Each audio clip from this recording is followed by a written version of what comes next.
shoot him with the beanbag gun. Boom, boom, turns and runs to the edge. I grabbed his right leg, and he fell over backwards, over the edge. And he's fighting us. And I land on my chest, and I'm looking down like 6 stories to the sidewalk. We're going over. You hear people screaming, like in horror.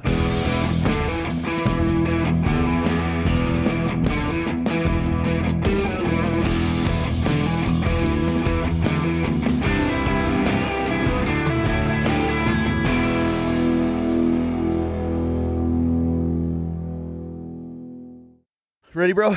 JD, this is going to be a good one. I'm excited for it because you have been through a lot. You've accomplished a lot. And we got some things to cover. You're a U.S. soldier. Yep. You served your country, did 2 deployments overseas to Iraq in the early days, which is I always find fascinating because the stories are wild. And then you got to go back a little bit later, so things had evolved. So I would definitely want to cover those topics. You got out, became a cop. You served 18 years. Yep. In near the Boston police region. About an hour outside of Boston. About an hour outside of Boston, so I'm sure a lot of that trickles in and out. You did 18 years before you kind of got discharged due to your cancer. Yeah. And so you are a cancer survivor. You started it with testicular cancer. Yeah. Moved to your lungs, had huge chunks of your lungs removed. Then eventually went to your brain. You had 2 different brain surgeries. Yep. And now you're hooking and jabbing. You started an organization, the Thin Blue Ride, which I definitely want to dig into as somebody that I've had an organization for over a decade. I know the goods, the bads, the uglies that come along with it. So I definitely want to cover some of that. And then we'll roll into your book, man, being able to write kind of a little bit about what you've done and accomplished. I'm sure we'll cover a lot that's in there. I mean, you for crying out loud, you've done Mount Everest and some other really cool stuff. So that's, I guess, the little intro, the elevator pitch of what we're going to dive into today. I appreciate you being here. I appreciate everybody for tuning in. This is going to be another great episode of the Wild Chaos Show. And, dude, let's dive right into it. So where are you from? From Leicester, Massachusetts. Leicester, Massachusetts. What's that like? So small town, grew up on pretty much a family compound. It was Nana and Grandpa's house. They raised 10 kids. My parents built a house behind them. Aunts and uncles built a house next to them. Aunts and uncles' house built a house next to them. So now we have my sisters there, my nephew. Damn, that's aunts a dream. And uncles. We have a big 90-foot tall pine tree that my father has a crane company. So we decorate the Christmas tree every year, get a big bonfire. We call it Festivus. So I grew up on like 25 acres of woods and reservoir behind the house, so nobody could build. Mm-hmm. Then there's a Worcester Airport behind that. So great to grow up in that area, ride bikes, build forts, booby traps, whatever. Now it's when kids could be kids. Yeah, exactly. And then go fishing. And now it's more like try to get the kids outside. I get 2 step kids, I call them my real kids. But they love, when they're outside, they love it. So it's nice to go back to where it all started. For sure. Yeah. I bet you bringing them back there when, I don't know the age when, you started taking them back, but if they went from not experience anything like that to that could be a culture shock. Yeah, so definitely. I'm sure for mom too. And if depending where she's from, if how citified she is. Yeah. She grew up in Worcester and then moved to New Jersey for like 18 years. Okay. So the kids were from Jersey. And then when they came back, it was actually the first time they met the family was at our Festivus party. Okay. And we kind of have our own street. It's like 2 buildings, 2 houses and then a building, my dad's old welding shop. And I'm like, the kids could walk down to Nana and Grandpa. She's like, by themselves? I'm like, like we could see it. It's, it's like a couple 100 yards away. Are you sure? Like going from, Jersey to Leicester is a little different. The country, big culture shock. What made you join the Army and why the Army? So initially I was throwing it up in the air, whether Marines or Army. When I was in high school, my sister was a year older. Okay. And some of her friends were also older. So I was a freshman hanging out with freshmen, sophomore, juniors, seniors. And some of the seniors ended up joining the Marines. So that was an interest. And then time went on, kind of faded. I knew I still wanted to do the military thing. And then graduated 2001. worked for my dad in the steel fab shop.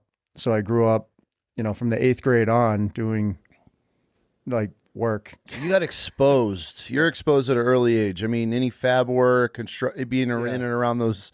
Just, I'm sure the employees in the shop are teaching you some like lessons. these guys. Everyone called me Junior, even though I'm not Junior, but I was the boss's kid. And that's a tag. My father ran a small welding company. He bought it when he was 18 years old. Really? He went to boys trade, so he did like 2 years of high school, 2 years of trade, bought this business with like a truck and a name, and then he built it up. So really good for him. Yeah, proud of Jack for like building his empire of taking care of people. Like people would come in with broken car frames, he'd weld them. No kidding. And a lot of the times the small stuff, not charge people. Yeah. Reputable in the industry and in the area. Then that built up to doing more, not union, we were scab welders. So it was just putting up relatively big structures, nothing crazy. Yeah. And we started doing iron work and we needed to rent cranes. Then we bought a crane. Then the cranes turned into a crane business that my dad started with my uncle. Really? Yeah. So we, we'd always rent it. So we're like, we might as well, buy it. 100%. And around that time I was in high school and I remember driving to get our second crane in West Virginia. Me and my uncle drove down, picked it up, and I was leaving for basic training like the next week. And that was October because a month before was 9/11. Was 9/11 a huge factor on why you joined? Yeah, so 9/11 happened, and I think 2 days later, I was down at the recruiter like, okay, this is bigger than me. I need to serve. I think everybody should do some sort of serving for a greater good. 100%. Whether it's military. I mean, I even see it from when I was a cop, like kids in the summer, like juniors and seniors in high school in the city or towns should work with DPW to see how things work. What's DPW? Department of Public Works. Okay. So like, all the road work, yeah, that's not crazy work. It's people need to figure out, kids need to figure out that there's stuff bigger than them that they should learn how to do. Yes. Get a shovel, putting out cones, holding street signs. Like easy stuff. I'm with you. I feel that is a huge disconnect or an unjust service that we do to our youth in this country, because everybody claims that it's about the youth, they're the future. I think it's such bullshit in that how we pitch that we support our youth so much, because we don't. Yeah. We see it in our public school systems, but like just for a fact that you have these kids that are seniors, juniors, going in the senior year, seniors, whatever. If we truly cared about these kids, I feel these cities would start opening up more programs to them. Yeah. And not forcing them, but hey, you get either extra credits, you can graduate early. Exactly. Work this summer program where you're digging ditches, you're setting out cones, you're helping, whatever it may be. There's a million jobs that we can put these kids into where they're learning some sort of skill to make them just start thinking like, hey, wheels turning. This is the real world. I'm probably should have paid attention all these years, or maybe college isn't so bad, or they might get into and find some foreman that really enjoys them, brings them on, and now they're stepping right into a job. You go right into blue collar. Yeah. There is money in 100%. Working with your hands. Like 100%. It's, I think our generation of, it was always go to college. Yeah. And college was never on my radar. I applied to one college. My sister went to Dean College. They had a, football team. I'm like, oh, maybe I'll try and get on, whatever. I applied. I took bullshit classes my senior year because I just never. Who doesn't? Yeah, I never took it seriously. I was, doing burnouts in my Camaro, doing video 1, video 2, gym class, the basic stuff to get by. I took choir because my aunt was the choir teacher. Yeah. And it was a guaranteed A, and I ended up running the sound and lights. And so she was like, perfect. Super easy. Yeah, senior year. And it was, playing on the football team. It was like small town, but we ended up, winning our Super Bowl. We played West Springfield, which we were not, we were the underdog, which was pretty cool. So yeah, growing up, doing youth sports, I think that helped with the mindset of, the team mentality. For sure. And going into the military, that also helped with previously playing sports, playing Pop Warner football, be like, oh, this sucks. This sucks. Going into the Army, like, well, this sucks. But I've had it worse before. So, you take your previous sufferings and you learn from those and carry those on to the next thing. Because if you see people that get into a tough situation and they've never been in a tough situation, it shows. That is their biggest roadblock. And some people cannot get around it. I feel the majority of people, that's when they quit. Yeah. And that's when they quit with business, life, relationships. That is such a crucial thing for young people to learn. Yeah. Is those roadblocks and how to overcome them. Like with like our kids, figure it out. Come back to me with a solution. And if it's not, we'll guide you through it. But like, you need to start the thought process, which I feel there's so many hover parents these days. Here's an iPad, here's this, and they just bubble their kids. And then now they have this adult child that's never been told no, never had the struggle because they've had everything just provided to them due to the parents protecting and raising their child. And then now you have this 18-year-old man child that lives in your house throwing tantrums because now he's got to go get a real job. Yeah. You know, I mean, I remember going to once when I joined the Army, they had a better deal than the Marines did. They had the post 9/11 GI Bill. Always had, more money, more funding, everything. And a bigger bonus for doing the same job. I'm like, well, I might as well drive trucks in the Army. Facts. That's what I wanted to do. I thought about going active duty, and then I told myself, if I join active duty and I'm stuck somewhere for 2 years, there's no way out, right? So I went reserve. So you're smart. And I said, if I like it, I could put in to go active duty. And I mean, I thrived, meaning I enjoyed it.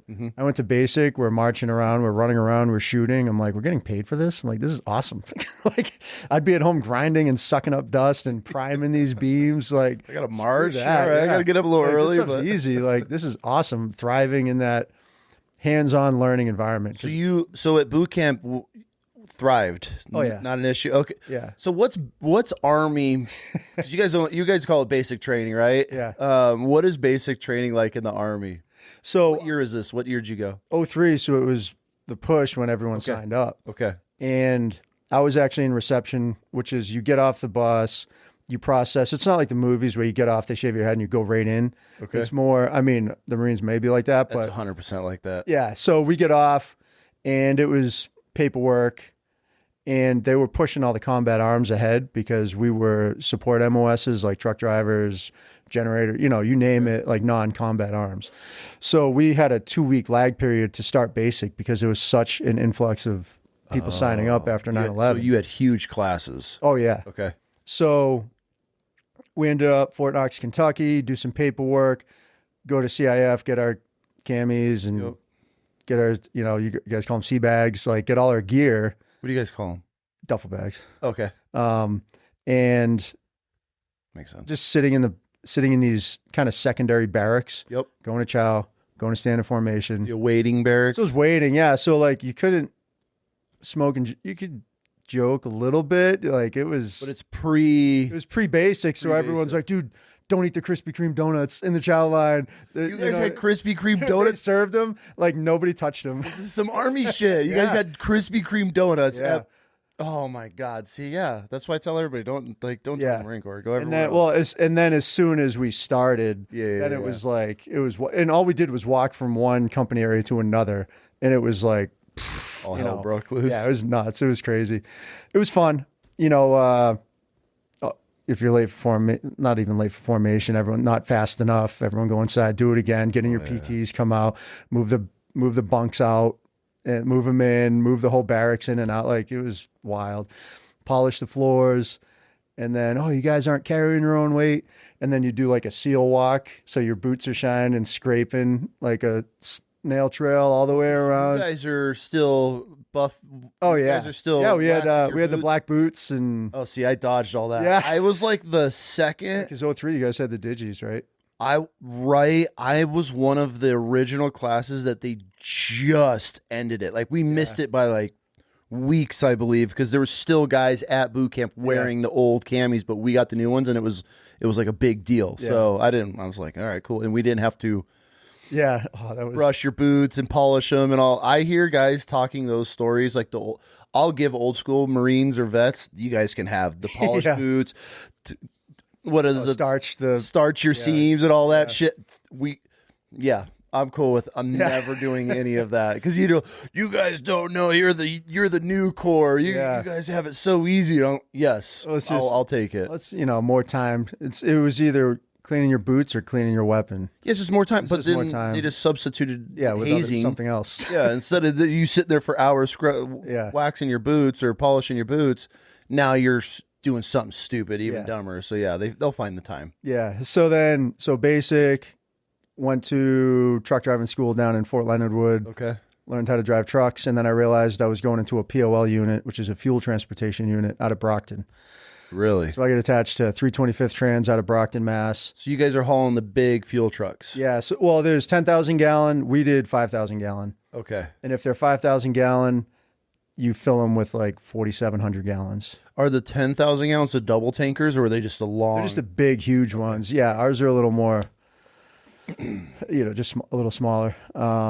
So go to the unit and go to Canada for training. Canada? Yeah, I went to Gagetown, Canada for our first AT, like a How 2 far weeks over the border is that? Not too. It took us 2 days to get there because we were driving Humvees and. You guys drove for 2. Oh my God! How much did you guys break down at all?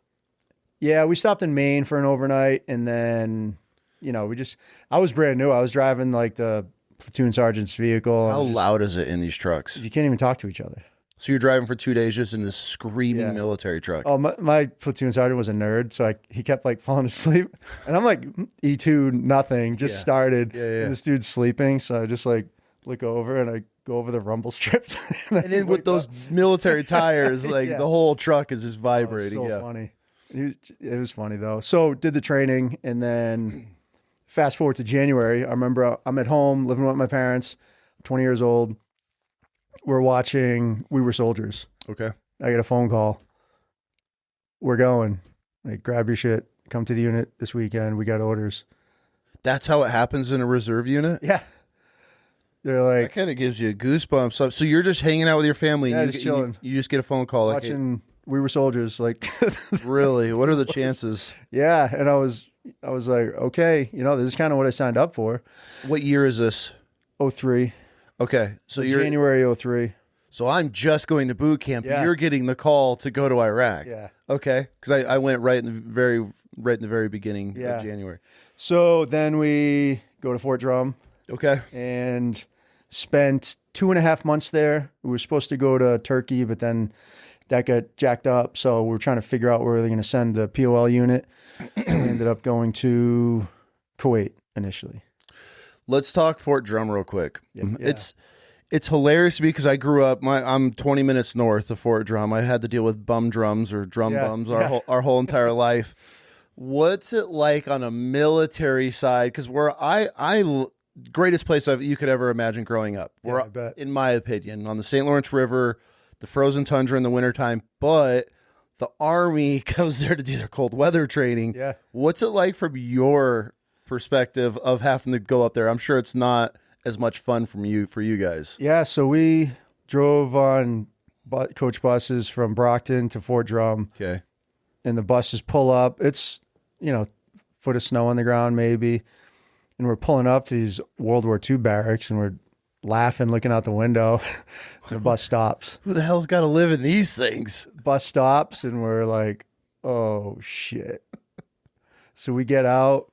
These are abandoned barracks that they used from whenever, right? Like every base has them. For sure. And they put new rooftops on them every year because if they don't use it, they lose it for funding. New coats of paint. So, new coats of paint, whatever. And over 100 other layers of paint. So I remember we had 4-man rooms, wall lockers in the middle, open bay showers, and we just got ready. So to mobilize a reserve unit,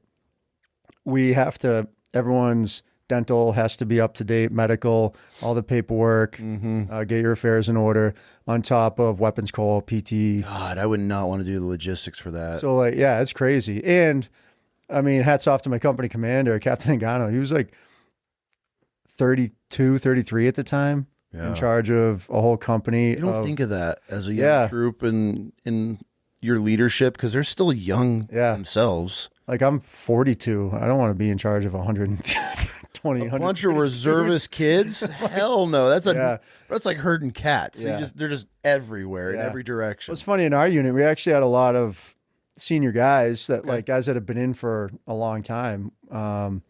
We actually had this one guy who was a Vietnam vet. Really? Yeah.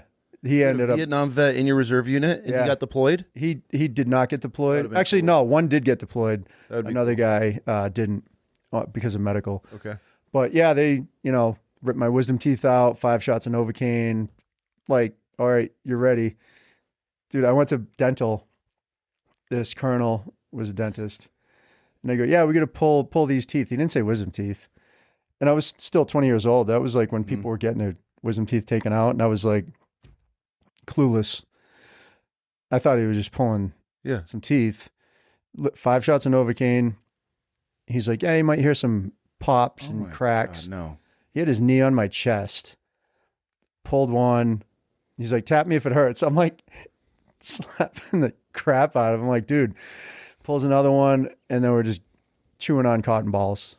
So I want to dig into this. I have a weird, slight conspiracy about the military pulling wisdom teeth, that they're using them for something.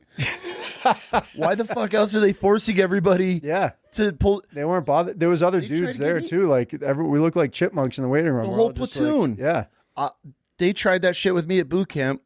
And my parents spent a lot of money on my teeth when I was a kid. It was big because we didn't have any money. Yeah. So it was a big ordeal. And I'll never forget the dentist is like, you have perfect wisdom teeth. Everything is coming straight. Your mold, everything is perfect. Like the ones that you normally have pulled.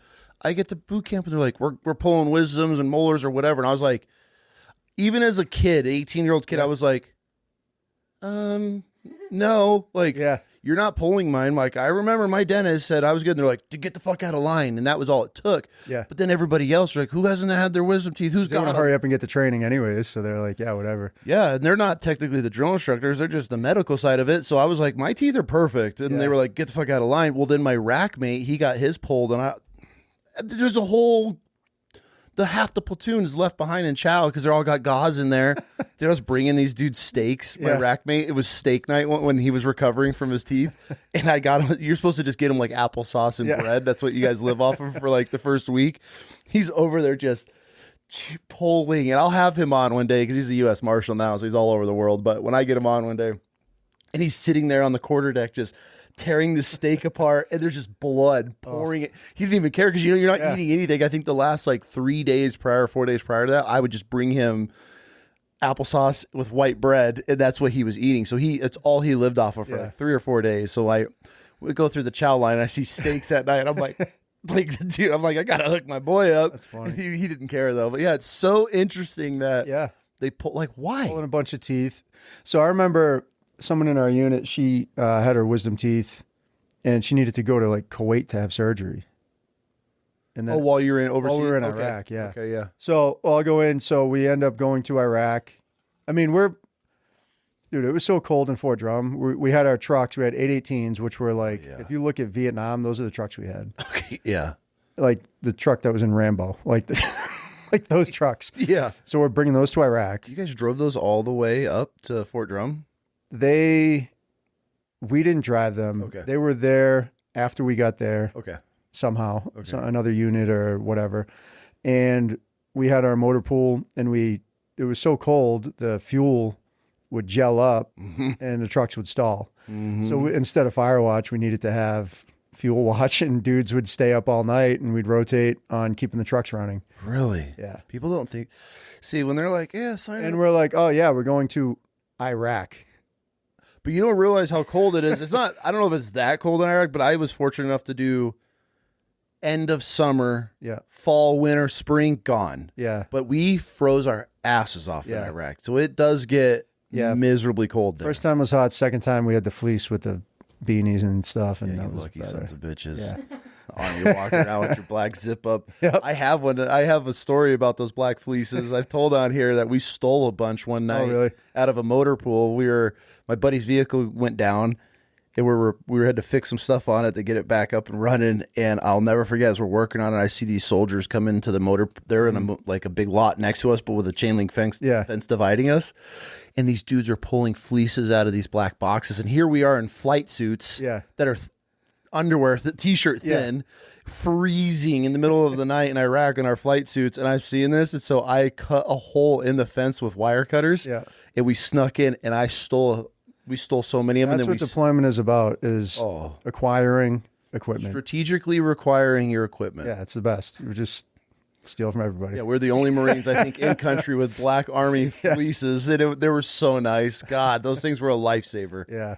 So you guys, you freeze your ass off at Fort Drum for a bit. Yeah. How long after you guys did that training were you in Iraq? So 2.5 months of training. We ended up landing in Kuwait March 24th, 2003. We had commercial planes that were leased or rented from the military with regular, flight attendants and staff. We land in, I forget the name, Arifjan, maybe. Yeah. And getting off the plane, everyone's grabbing their gear. We're like, we could feel the heat coming in. Oh. And then we hear lightning, lightning, lightning. Everyone's looking around like, what the hell is lightning? As you're getting off the plane? As we're getting off the plane, middle of the day.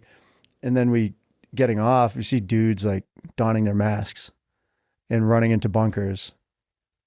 We're like, oh, okay. Because during training, they say gas, gas, gas. Yep. And everyone throws stop breathing, close your eyes, put your mask on. Worst training ever. So now we're running to bunkers. I run to a bunker, and this British dude, I can tell by the camouflage, he's like, no room in here, mate, and shuts the door. So then me and my buddies go find another bunker to hunker down in. And then once you put your masks on, you have to put your J's list, your other chemical suit on. So we get our mask, go in the bunker, and then it's like you put on these overalls, put on the jacket, put on the gloves, put on the boots. And then I'm sitting there looking at my water bottle, because in the masks there's a straw that you could grab with your tongue, and then you grab it on the outside and you plug it in the top of the canteen. Mm-hmm. We did not have canteens of water. We had the liters of water. So you're sitting here. So I'm looking at this water, sweating, and I'm just like, yep, like, this is welcome to war, I guess. Yeah, welcome to Kuwait. Yeah, welcome to Kuwait. So you guys are in Kuwait minutes before you get incoming attack. Yeah. So this is the fascinating part that I have with you guys, of the early war dogs that were there during the mop suit days, because as the senior, so you would be a senior guy to us, because when I hit the fleet, everybody was doing like the push and doing all that stuff. But you hear all these stories of like, oh, we were in mop suits and chemical suits for weeks, for 3 weeks straight, the shit and piss in them. Like, you guys can have that era. So the mop suits, you have your camouflage uniform, t-shirt, camis, blouse, pants. And then when the alert goes on, you put on your suit over that. Like, you're not taking your pants and jacket off. You're like throwing your suit on. And we had OD green camo. Cooking in the sun. Yeah, we were cooking. We were a bunch of nerds. Everyone's in desert gear, and we're in our reserve. So then you can tell who the reserve is. Yeah, like, look at those guys. And then newbies. So then after that, some guys, if they were walking around in chem suit, we didn't at that time. We were still kind of like, I mean, that base was kind of a garrison base. Yeah, like you still have to be in uniform. And then we go to the chow hall, and then we'd play baseball, drink some Tang, like listen to NPR. How long were you there for? It felt like forever. I think it was 5 days. Okay. Because I remember hearing on NPR or whatever radio station that Jessica Lynch got captured during one of the convoys. Okay. And then here we are, a new transportation company going north to Iraq. We're like, oh, okay, this is. Oh, that's right, because she was Motor T. Yeah. And so here you guys are listening to because their convoy got ambushed. A bunch of people got killed, if I remember correctly, right?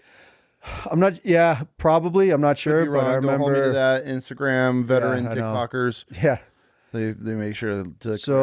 So then my company commander asked for volunteers to go to Iraq.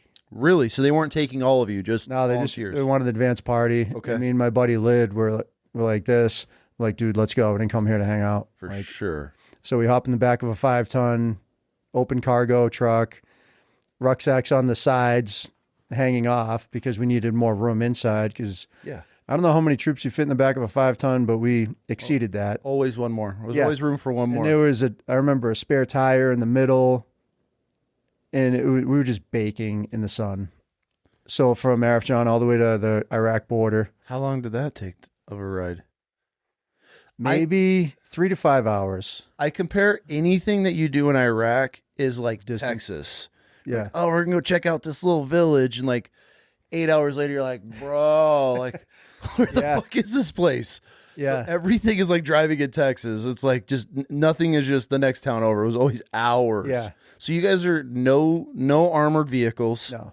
You're an open top 5-ton. Yeah. Just cruising the roads in Iraq. Cruising the road. So we get to the DMZ south of the border. Like you could see the border. Yeah. Like this big trench and fences and tanks dug in.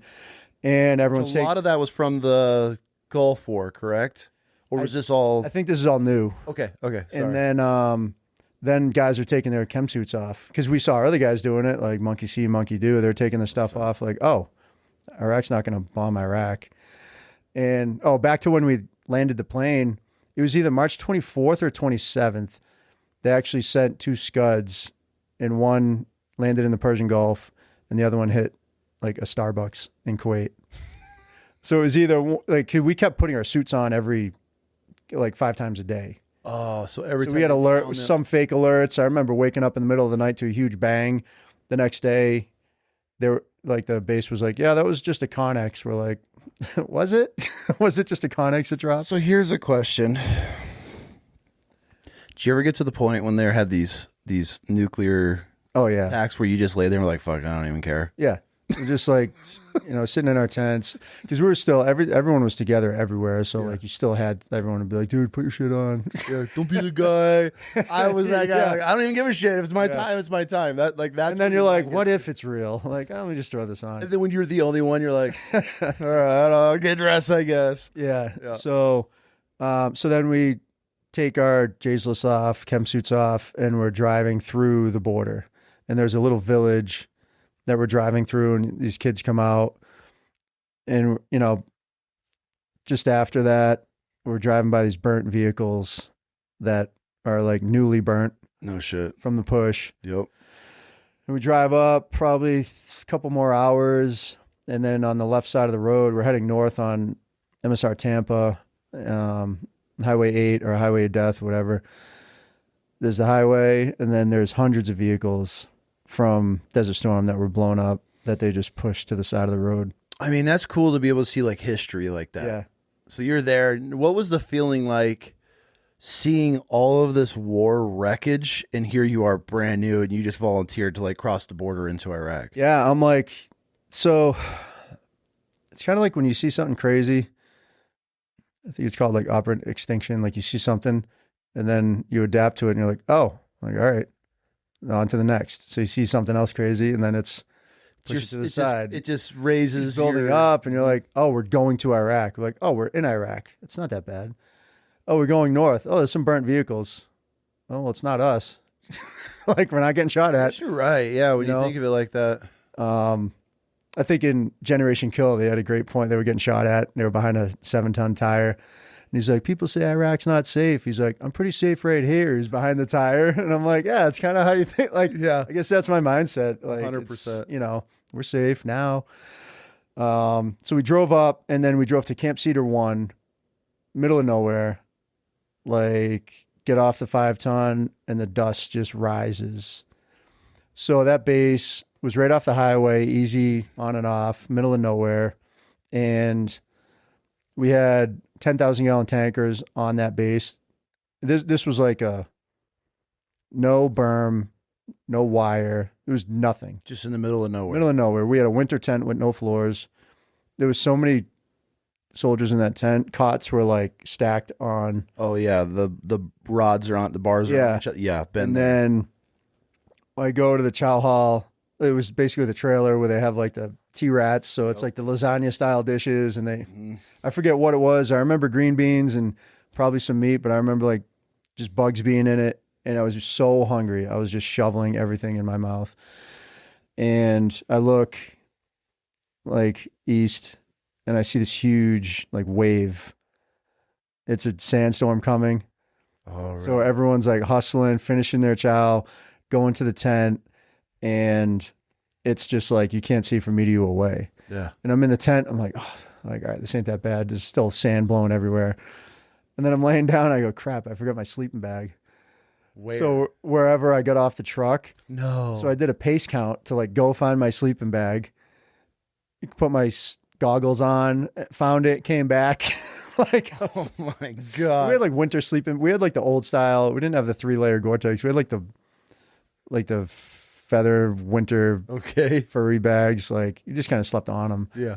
But yeah, so that was day one. I'm like, all right, that was all in the first day. Yeah. That's insane. Then we started right seating with a New York City company. We were doing fuel transportation and they were kind of showing us the ropes. They were there for, I don't know how long, month or two. And on our base, they had 10,000 gallon fuel tankers, open up the J valve, like a 6-inch valve on the back of the truck. And they would empty fuel all over the road to keep the dust down. That's insane. So we didn't have water. We had fuel, and they were just driving around. Spraying fuel everywhere. Because that moon dust is a whole other level. Yeah. I mean, like if you're the first truck, you can drive. If you're the second truck, you could kind of see.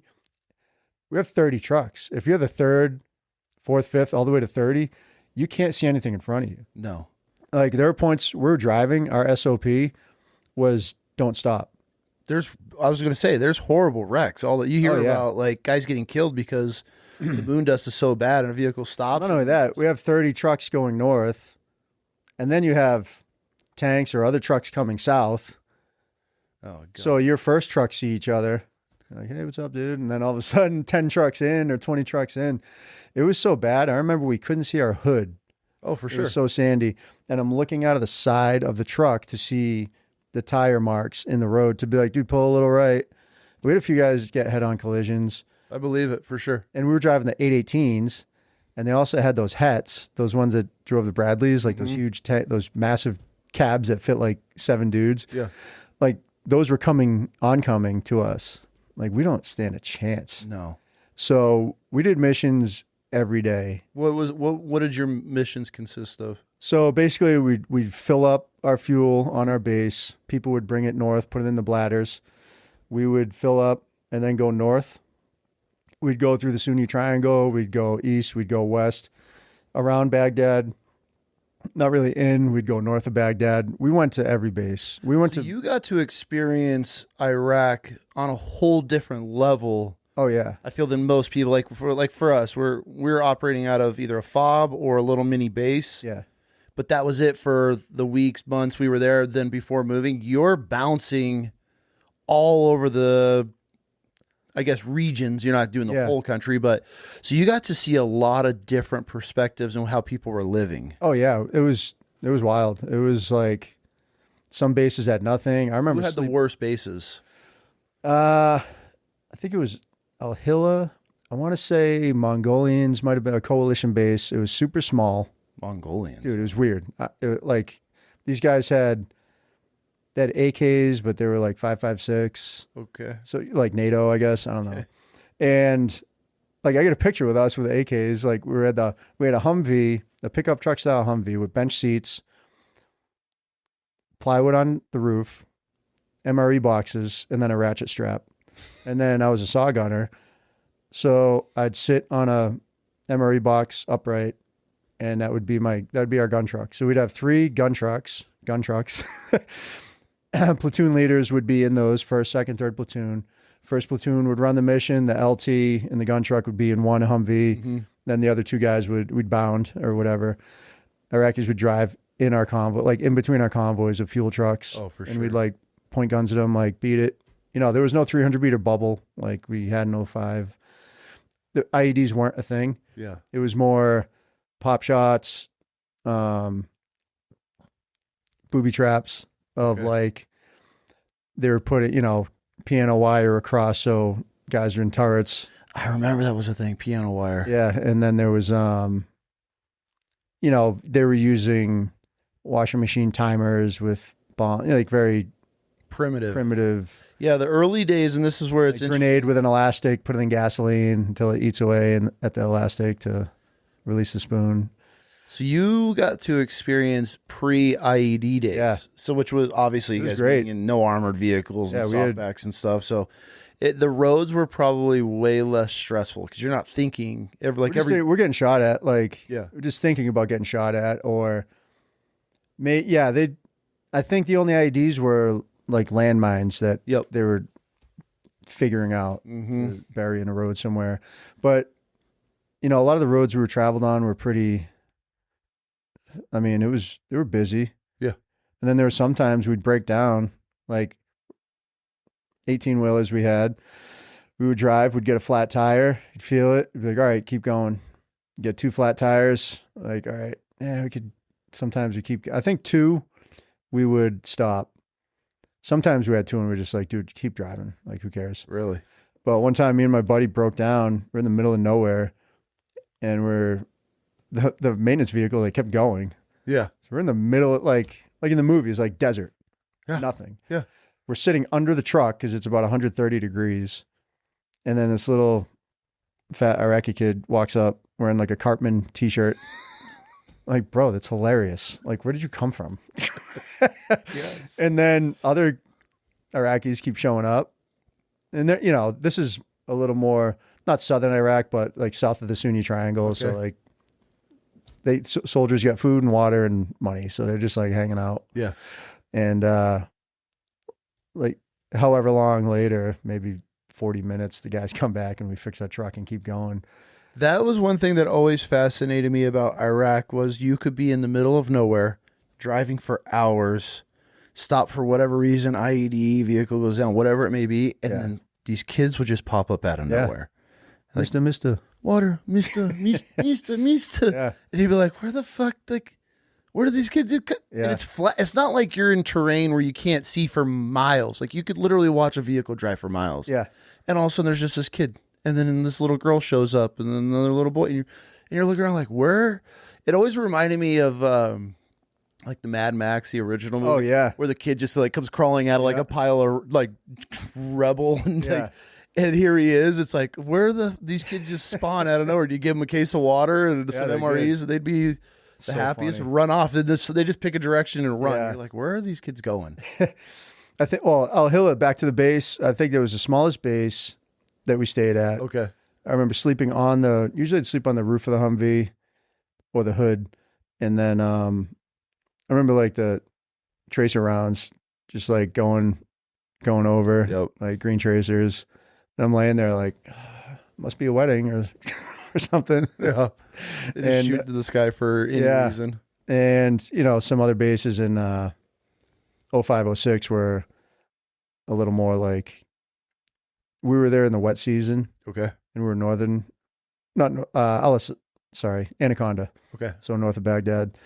And some of these bases where you need to go down these roads with either a tank or an Apache gunship.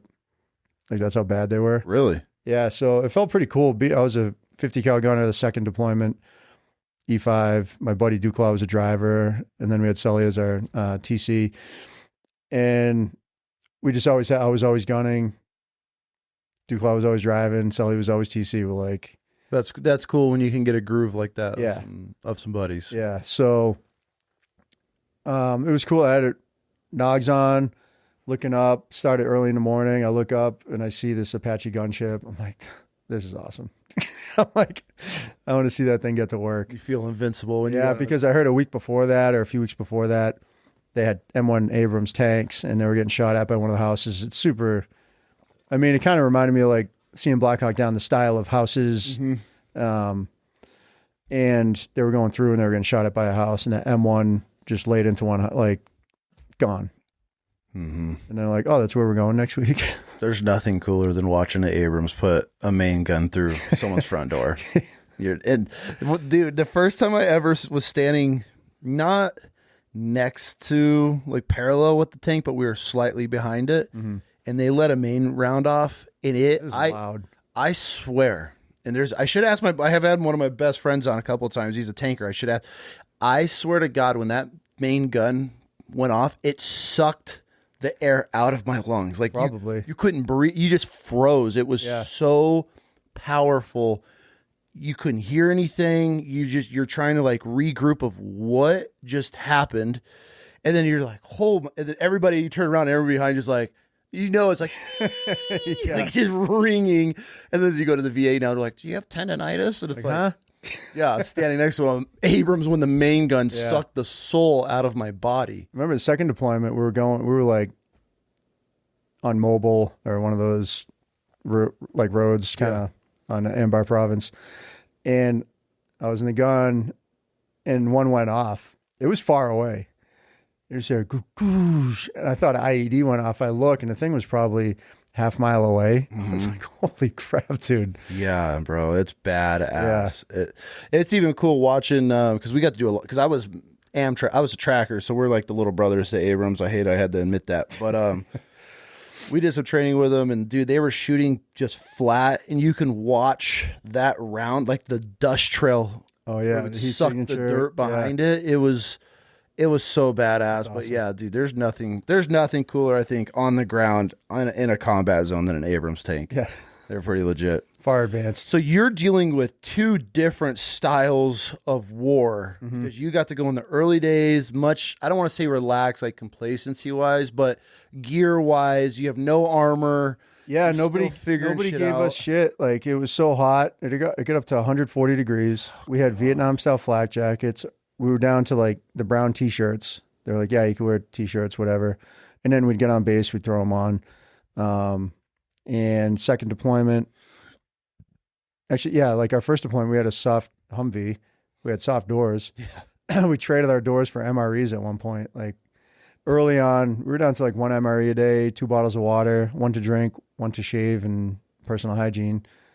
So it'd be like brush your teeth and then cut the top, shave, because I get to shave every day, or like you're one of those. Yeah. Okay. And then it was crazy. Our showers were a decon station for chemicals, chemical attack. So like that's how it started. And then fast forward, go home, like volunteer for the second deployment, which is instead of 325 getting deployed again, they activated the 220th out of New Hampshire. So it was just kind of like a rotation of units, and then they added on guys to get the numbers up. So then we deployed out of Indiana, 2 month pre-mob, kind of the same thing. IEDs were a thing, so we're going through all that training. Yep. And then we go to Kuwait again, and then go to Al Assad. Okay. Sorry, Anaconda. Okay. We did, first platoon was gun trucks, second and third were line haul. Did that for a couple months, and then we got attached to 377 Field Artillery, active duty guys out of Fort Bragg. So we roll in, and they're like, who are these reserve truck drivers? Like, gross. And for people listening, active duty, and especially in-country active duty, hate. Oh, yeah. Reservists. Yeah. And there's good reasons. You can justify most of the reasons why.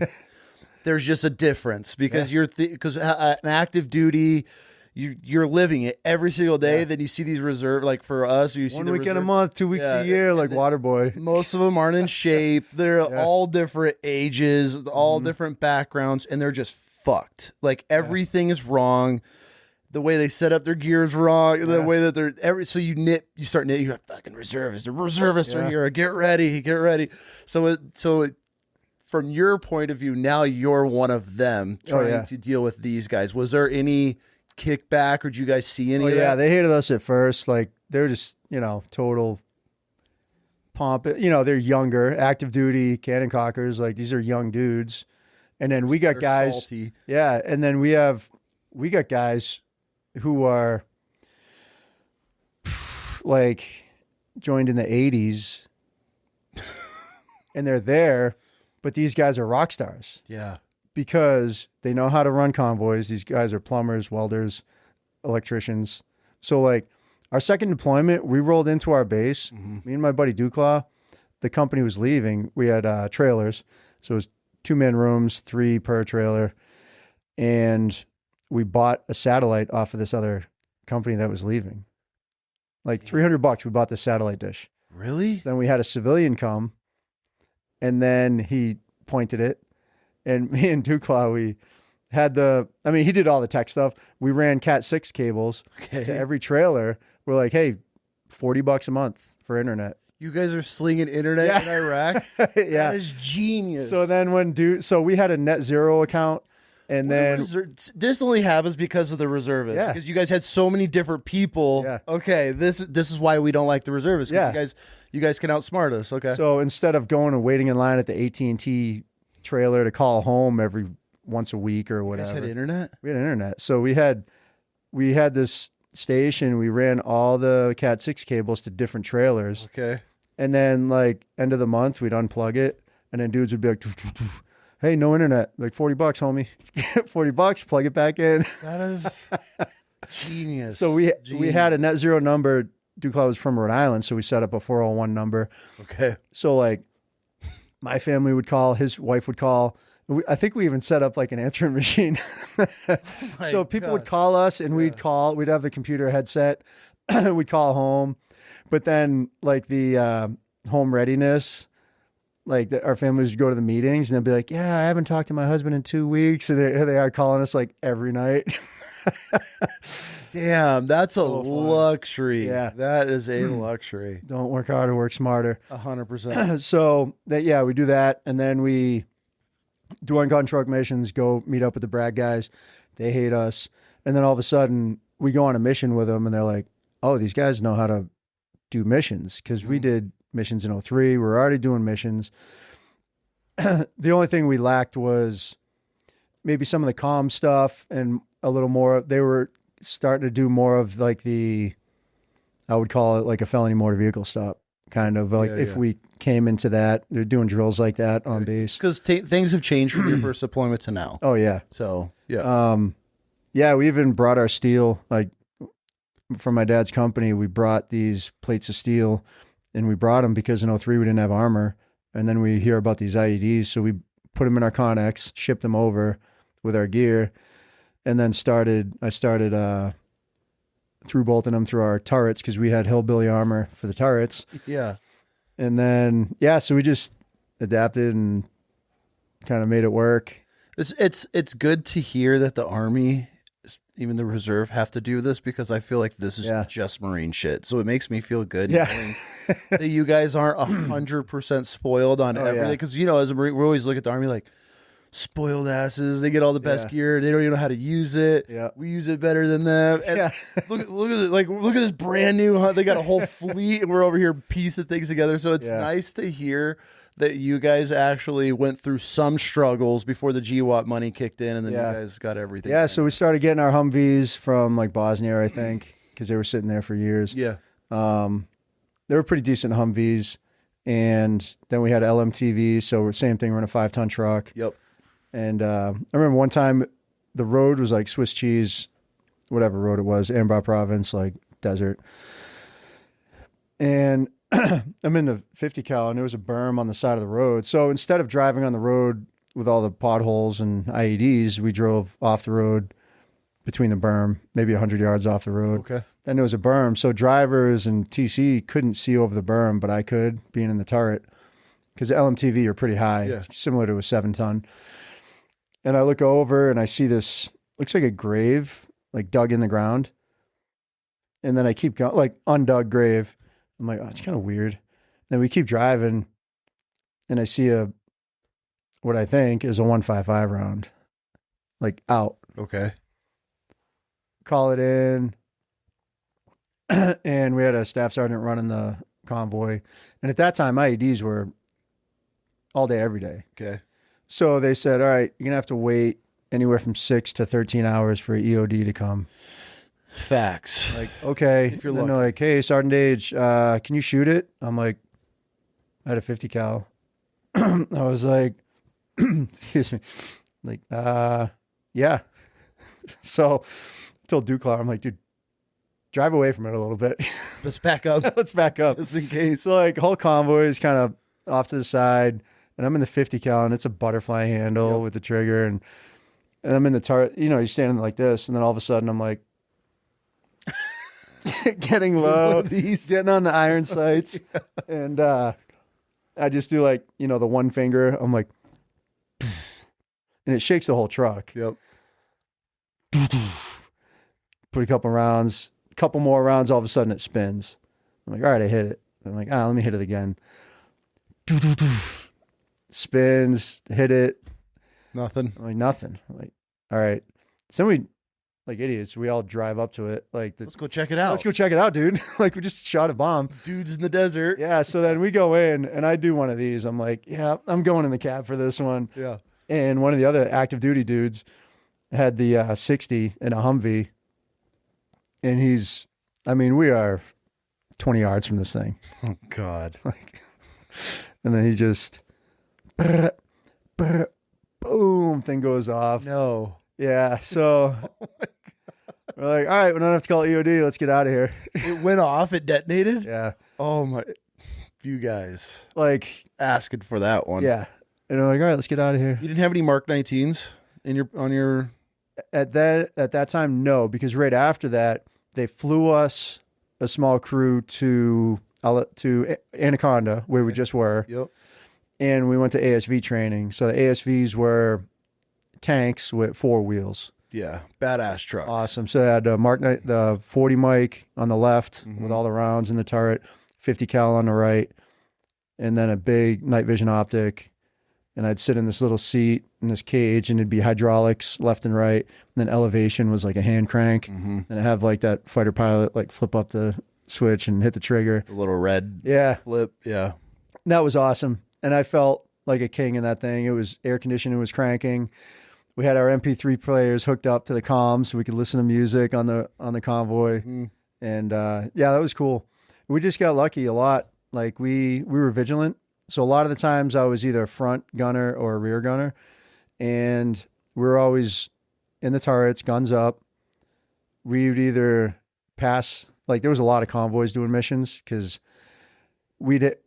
military would have the roads between certain times. Yeah. And sometimes we'd be the first ones out, which we'd never wanted to do. We'd be like, yeah, let the Marines go first. They'll find all the IDs. And then, so we're doing missions, and then we get a breakdown. And then a convoy behind us passes us, and then they get hit.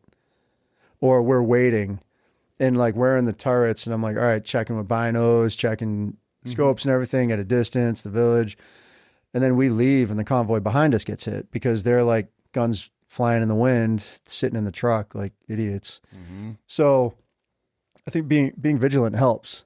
For sure. Well, they're watching too. That's what a lot of guys, because we always had giant signs, complacency kills. Like it's out of every base you'd roll out. I'm sure you saw them, but it's true. I mean, then the enemy's watching everything. Yeah. Even though we can't see anybody, it proves like these little kids are just popping out of nowhere. So they can tell the difference of units who are on it or the guys where there's nobody in a turret going by, guns are pointed to the sky, no rear security, and they start noting that, and they're like, they make a call ahead, and I mean, they're waiting. So.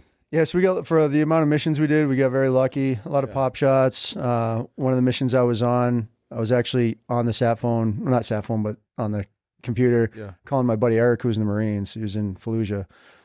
And I was trying to get up to like meet him because like he was not having a good time. Yeah. And it ended up, I go to my company commander. I'm like, hey, could I go to Fallujah for R&R? He's like, no, you cannot go to Fallujah. Fallujah's popping at this point. Yeah, like, that this was later on Green Zone Fallujah. Yeah, so they canceled my leave to go home because at that time guys were going home for like 10 days or something and then coming home, which guys were changed. When they would go home, they would come back. They were not the same soldier. Like how good or bad? Bad. Like didn't want to. Like once they get that taste of how life is. Yeah. Like. They're just like, what am I doing? Like, you just see it in their face. For sure. Like, you get that deployment face of like, smile with your buddies, and you're all like, everyone's got a fake ass smile. Yeah. Because you're in Iraq or Afghanistan. Like, nobody cares. Yeah. And then dudes that go home, it just like rewires their brain to be like, what are we doing? For sure. Because then you're seeing the news probably side of things. Yeah. you get a taste of freedom. See, we don't get this option in the Marine Corps. Yeah. You're just there on a deployment. And that's better. Okay. Okay. This is an interesting conversation because we look at it like, damn, they get to go home. But then at the same time, hearing this, like, you get that little taste of freedom. It changes you. And then you're like, I don't want to do, not guys not wanting to do missions, but mentally they don't want to do missions, which is dangerous. 100%. So they canceled the headquarters knew that like our times were getting messed up. So they put their time in. So I kind of got screwed. Okay. Because I wasn't in headquarters and knew. So they sent me to Qatar instead for like 3 days. Okay. So me and this other staff sergeant went down, and you get like a ticket a day for a beer. There's a Chili's with a pool. I feel that's just enough, though. It's perfect. That's what it needs to be. I agree with that. That's how it should be. You need to decompress somewhere. But stay in theater. Stay in theater. Still in the mindset. And then there were sandstorms, so we had to stay. We stayed like 5 days or something, which was like, all right, cool. But then you're like, our boys are going on missions. Like, I should be on missions. So the mission that I would have been on, we used to have these things, we call them a rat truck. So you'd be up like a mile ahead in the truck, and then the rest of the convoy would be behind you. And the rat truck was, if there was a bomb, like you'd be the first to get it. And you're a mile out, huh? Or you would spot an IED, call it in, and everyone else would be back a safe distance. Because at that time they were using the shape charges. Okay. So they were putting the rhinos on the front of the Humvees in the ammo box. Did you see those? Yeah. So basically it was like a heat signature in the ammo box, and then they have a chain dragging, and then like a piece of something Steel kind of flopping in the wind. Okay. So that way when trucks would go by, like an infrared signal or whatever, the shape charge would go into the door. There'd be a copper charge, and it would blast through everything and catch a vehicle on fire. Pretty much it would be that plate of copper would turn to a cone and pierce any steel, correct? Is that what, and it would just melt. I remember seeing some of the doors of Humvees that got hit with that, and you're like knocking on that steel door, but it looks like soft butter. Yeah. And you shot like a slug into it, and it just melted those doors. I remember seeing chunks where you can see it just literally, the only way I would describe it is hot butter with like shooting a pellet into it, and it would just mold and melt everything. It was scary looking at some of that stuff. Yeah, and the trucks coming, like you see the trucks coming in on the base, and you're just doing convoys. You're like, I don't want to see that. Yeah. So the point of that would to be the rhino, the nose out front, would send it in front of the vehicle instead of, and then they started turning it. It's like, whatever, everyone's adapting. Things were interesting. Your second one. Yeah. That's so the guys, the mission I probably would have been on, the field 377 guys were the front truck outside of Fallujah. 2 155 rounds with fuel as accelerant. The front truck gets hit with an LMTV. And the cab is up armored, and then it's a cargo truck. So there's so much weight on the front. The cab blows off of the truck. Nobody gets hurt. I think one dude, the gunner, broke his pinky. Really? And then everyone gets sent to Fallujah for like a day or two because QRF You were trying to go there to see. And I was like, dude, I could have been to Fallujah, homie. So you missed your buddy. Yeah. Okay, that's funny. I mean, even if I, would have seen him. It was crazy on another base on Cop North, I think it was, on the Syrian border. This was the smallest base that we were at. Yeah. It was under the Marines. So we were there for like 30 days, like literally bringing water every day, water and food, supplies. And I go to the weightlifting tent, see these two dudes. They're like, hey, I'm from the Stryker Brigade in Alaska. And in the back of my head, one of my buddies, Captain Bulio, went to the Stryker Brigade. I used to work with him at the Palladium, a nightclub in Worcester. Really? He was a few years older because I used to use his military ID to get into bars. It was like a black and white picture of a white dude with a crew cut. Yeah, like, everyone looks the same.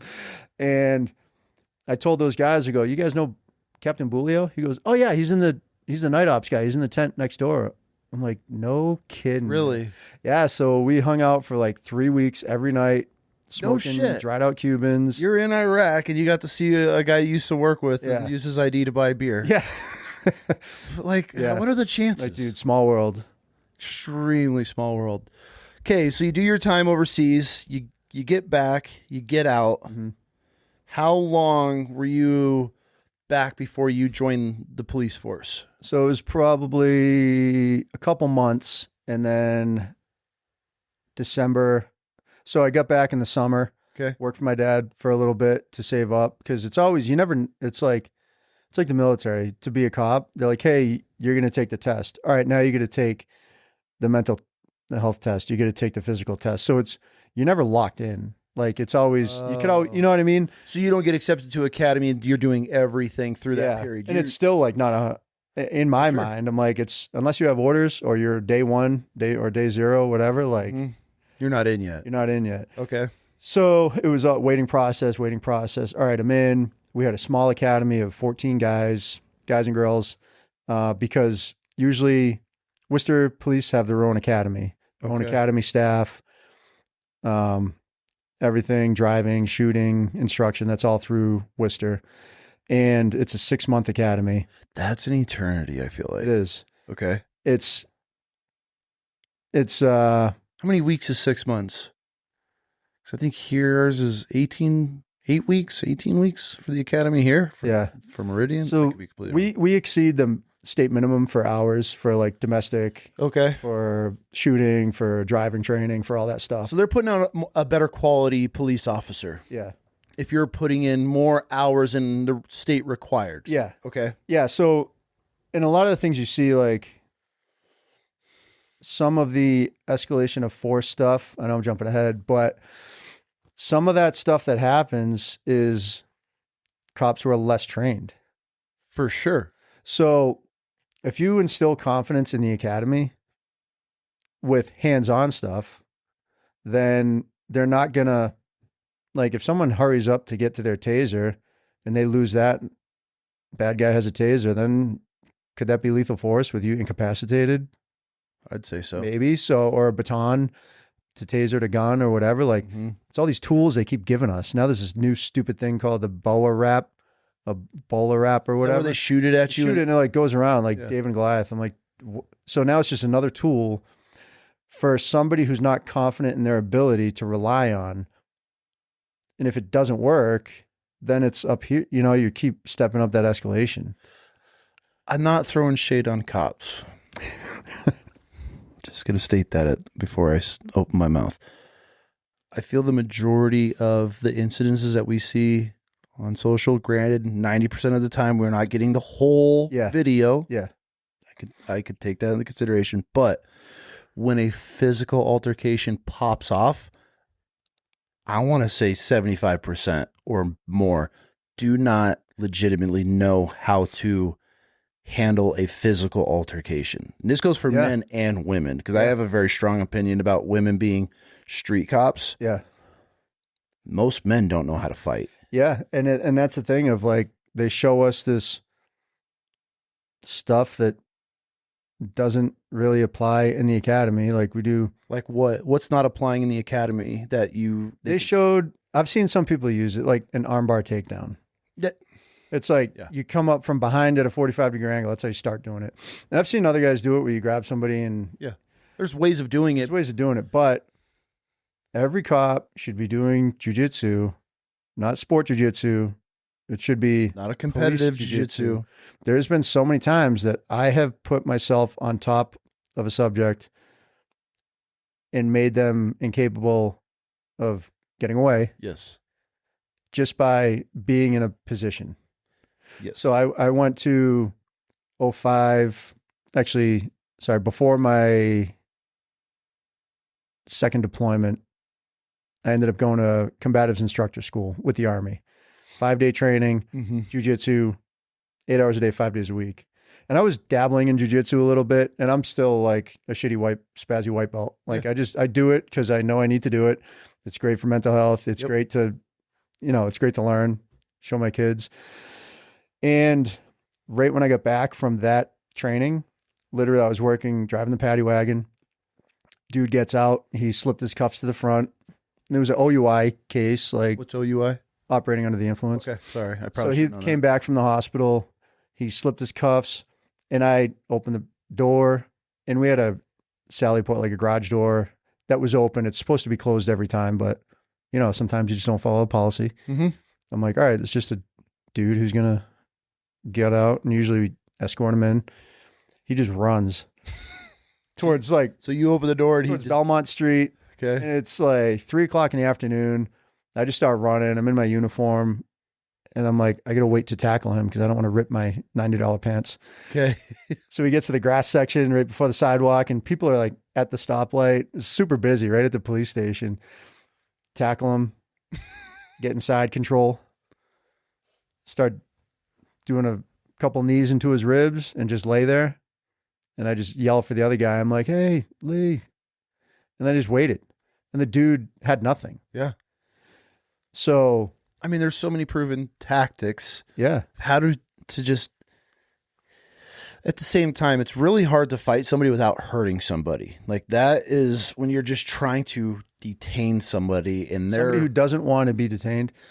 And that's the majority of cases in police work is I've gone hands-on a lot of times. Okay. And there has been very few times where the dude wants to throw fists. Really?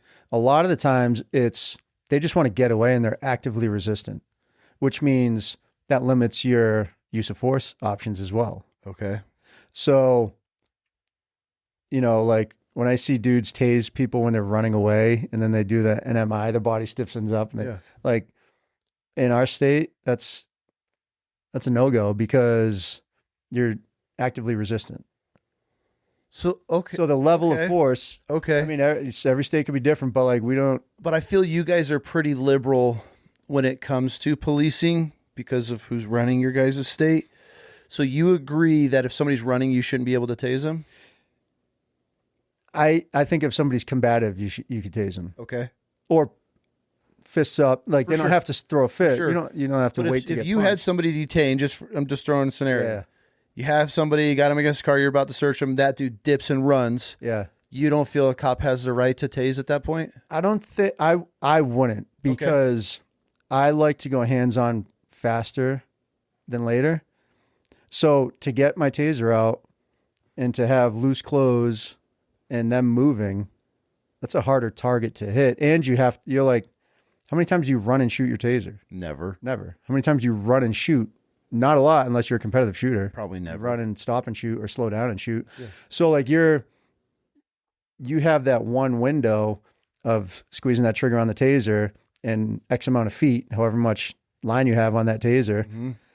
And then he's already got, like my instinct from, playing football to tackle somebody, to being in the military, to going through training is he moves, I move, right? Like I'm going to hurry up and try and sprint and get after him and get him at a position of disadvantage. Mm-hmm. So I could then, guys are too quick to hurry up to the cuffs because look at any YouTube video or Instagram video of a cop fighting somebody with handcuffs in their hand. You're at a disadvantage with handcuffs. So what people need to do is get them at disadvantage. If they're still fighting, there's no need to hurry up to your cuffs because you're still at a disadvantage when you're taking one arm off. Yeah. And I mean, if you have pinky cuff, they always train pinky cuff first because you could still kind of control and do a compliance. What do you mean pinky cuff? So like if I have my cuffs like this and the cuffs are on the bottom and top, a lot of guys go with this because it's easy, right? Oh, so you could punch on a wrist and punch on the pinky cuff first. So this one is loose. So you have one wrist here. Okay. And then you can kind of use that as compliance. But if somebody's fighting you, it's hard. Yeah. The last thing unless you have a couple other guys. Like Worcester's pretty good about having, if you go to a call for service, you're going by yourself. Yep. If you're going to a guy with a machete, guy with a gun, domestic, a fight, whatever, 10 guys are going. Okay. Like that's, back to the tasing thing. I see so many of these videos. Granted, we don't know the whole context most of the time. I feel as a cop, if I was a cop, I would be tasing every son of a bitch. Just, especially the ones that are just you have that ability. They start pushing. You see these cops are going back and forth. And the second somebody puts a hand on me, especially if I have to be tased to carry that thing, I am burning everybody. Which is ridiculous too, because you don't have to be shot to carry your gun with your vest on. So I think that's just like a hazing thing. Like, oh, you got to get, I get the spraying thing. You got to know how to get sprayed. Once I get on the SWAT team was the first guys to get tasers. And I told my DT guy, I go, am I getting tased? And he was like, I'm not tasing you, bro. I don't know what's going to come out because I have plates in my head. Oh. So he's like, dude, I'm not tasing you. Did you not have to get tased? Yeah, I didn't get tased. You mother. I would have played that too. 100%. I'm like, I got this shit. Yeah. It's gonna might fry me 100%. Getting tased sucks. I've rode the lightning. Oh yeah, it was horrible. A cop could pull a gun on me, and I'd be like, like, you pull a taser on me. Yeah. Oh my god. Some guys that had that happen, they see the taser and they're like, nope. 100%. But I see a lot of cops in scenarios. So like once getting on the SWAT team, it was, we would go to all the call, you know, the guy with the gun, guy with the knife, fight call, whatever, with a weapon. And we would go and then we'd be outside of a building. And I kind of learned it from senior guys too. If you were a patrolman, there was another patrolman, then another SWAT guy. I'd be like, all right, you have the shield. You go lethal, I'll go lethal, you go less lethal, and you go apprehension. So like you talk it through the guys at first, like you tell the guys, even if it's your call. So for example, if there's a call on, like if I get dispatched to a call and you come and you're my backup and she come and she's my backup, like it's my call. Yeah. So I could be like, the cop should say, hey, if this is a knife call, I'll go lethal, you go less lethal, you go apprehension. And then sometimes you see on these videos, everyone's got their taser out for a guy with a knife, and you're like, dude, that's a lethal call all day. Yep. Because the taser just, when it works, it's great. When it doesn't work, but it ain't guaranteed. They can't be behind the wheel. They can't be around certain gases. They can't be around like a gas station or somewhere high. Yeah. Yeah. And if someone's running, like you're not supposed to catch somebody when you tase them, but if somebody's running and they get NMI and they hit their head really friggin' hard. Oh, for sure. With the, you know, I mean, I get it. At the same time, though, if I'm getting tased, I'm tasing everybody. Yeah. I'm one of those. I would be one of those cops where but I mean, you see some of them and then they hit their heds off the concrete or the asphalt or they fall flat on their face. It's like, bro, did you just knock this dude's teeth out? I get it. I see it, but I would 100% be one of those cops. Yeah. That's why I'm not a cop. So, you're near Boston.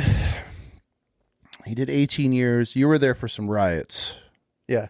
Okay. What's it? So, actually, you want to go to 2012 first? Let's do whatever you want, buddy. So 2012, I was on patrol and I had a pain in my groin and I thought it was a hernia. Okay. Because back in 2003, when I was in that winter tent full of soldiers, doing missions every day, carrying the saw gun, jumping in and out of the Humvee and like stopping traffic, and woke up in the middle of the night, felt a tear in my, well, apparently it was my intestine, dropped to my groin, had an ingroinal hernia. Okay. Excruciating pain. I kept my mouth shut in the tent. Pain went away. I'm like, all right, I'm good. Cool, healed. Yeah, good to go. Let's do another 10 months in country. So dumb. Men are so dumb. Yeah. Yeah. So fast forward to 2012, I was working out a lot. Thought I had a hernia. Go to the doctors. They do an ultrasound on my testicle because that's where the pain was. And they said, oh, well, looks like you have a growth. Like, by growth, do you mean tumor? Because that's all I'm like, growth, tumor, like what? Yeah. He said, yeah, it's probably testicular cancer. You're going to have to, this was a Friday. Really? Just come back next week. We'll do surgery, outpatient. Really? And I'm sitting there, like, hit a brick wall. I'm like, what? Like, dude, you got cancer right now. Like, it came for a hernia or something. So you go in for potential hernia, and now you're leaving knowing that you have testicular, I can't even say the word right now. Testicular cancer. Testicular, I don't know why I can't say it. So you go in thinking that you're having a hernia, and then you get told you have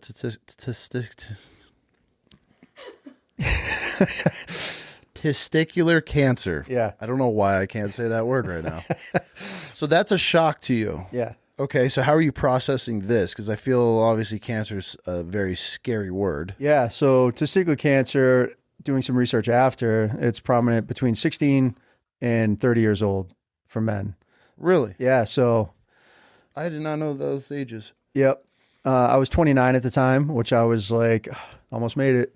Yeah. I called my parents, and then we met for lunch. My dad's like, call your mom, and we met up and went through, like, hey, it's going to be an outpatient surgery. And I asked the doctor, I said, so are you going to take the testicle out, take the tumor off, and then put it back in? He said, no, we take the whole thing. So here I am like, all right, I'm going to have one. I go, can I have a fake one put in? He goes, yeah, you can have a fake one. I'm like, all right, cool. So that, that settles one hurdle. Does it feel weird? Not really. No, does it? I mean, when you're, it's like, it's a thing, like you can feel the skin, but then like the ball, like you put freaking vice grips on it, it's not going to hurt. Yeah? Yeah. No shit, huh? Okay. Yeah. I just had to ask. I don't know. I don't know anybody with fake nuts. So Yeah. It was a fun one time we're leaving roll call and my buddy, we're in the elevator. He's like, dude, it was after it happened. He's like, dude, what does it feel like? I'm like, yeah, you just like touch it. He like touches it and the elevator door opens. Or like, don't worry about it. It's not, it's not gay if it's a fake I wasn't going to ask if it became a thing, but I knew it. I knew it. Of course. A bunch of cops or military guys in a room. Like, 100% someone's poking it. yeah. Yeah. So it wasn't weird that I asked. Yeah. If you've been in the military. Yeah. It's not gay in Iraq. No. No. So so I have outpatient surgery, Okay.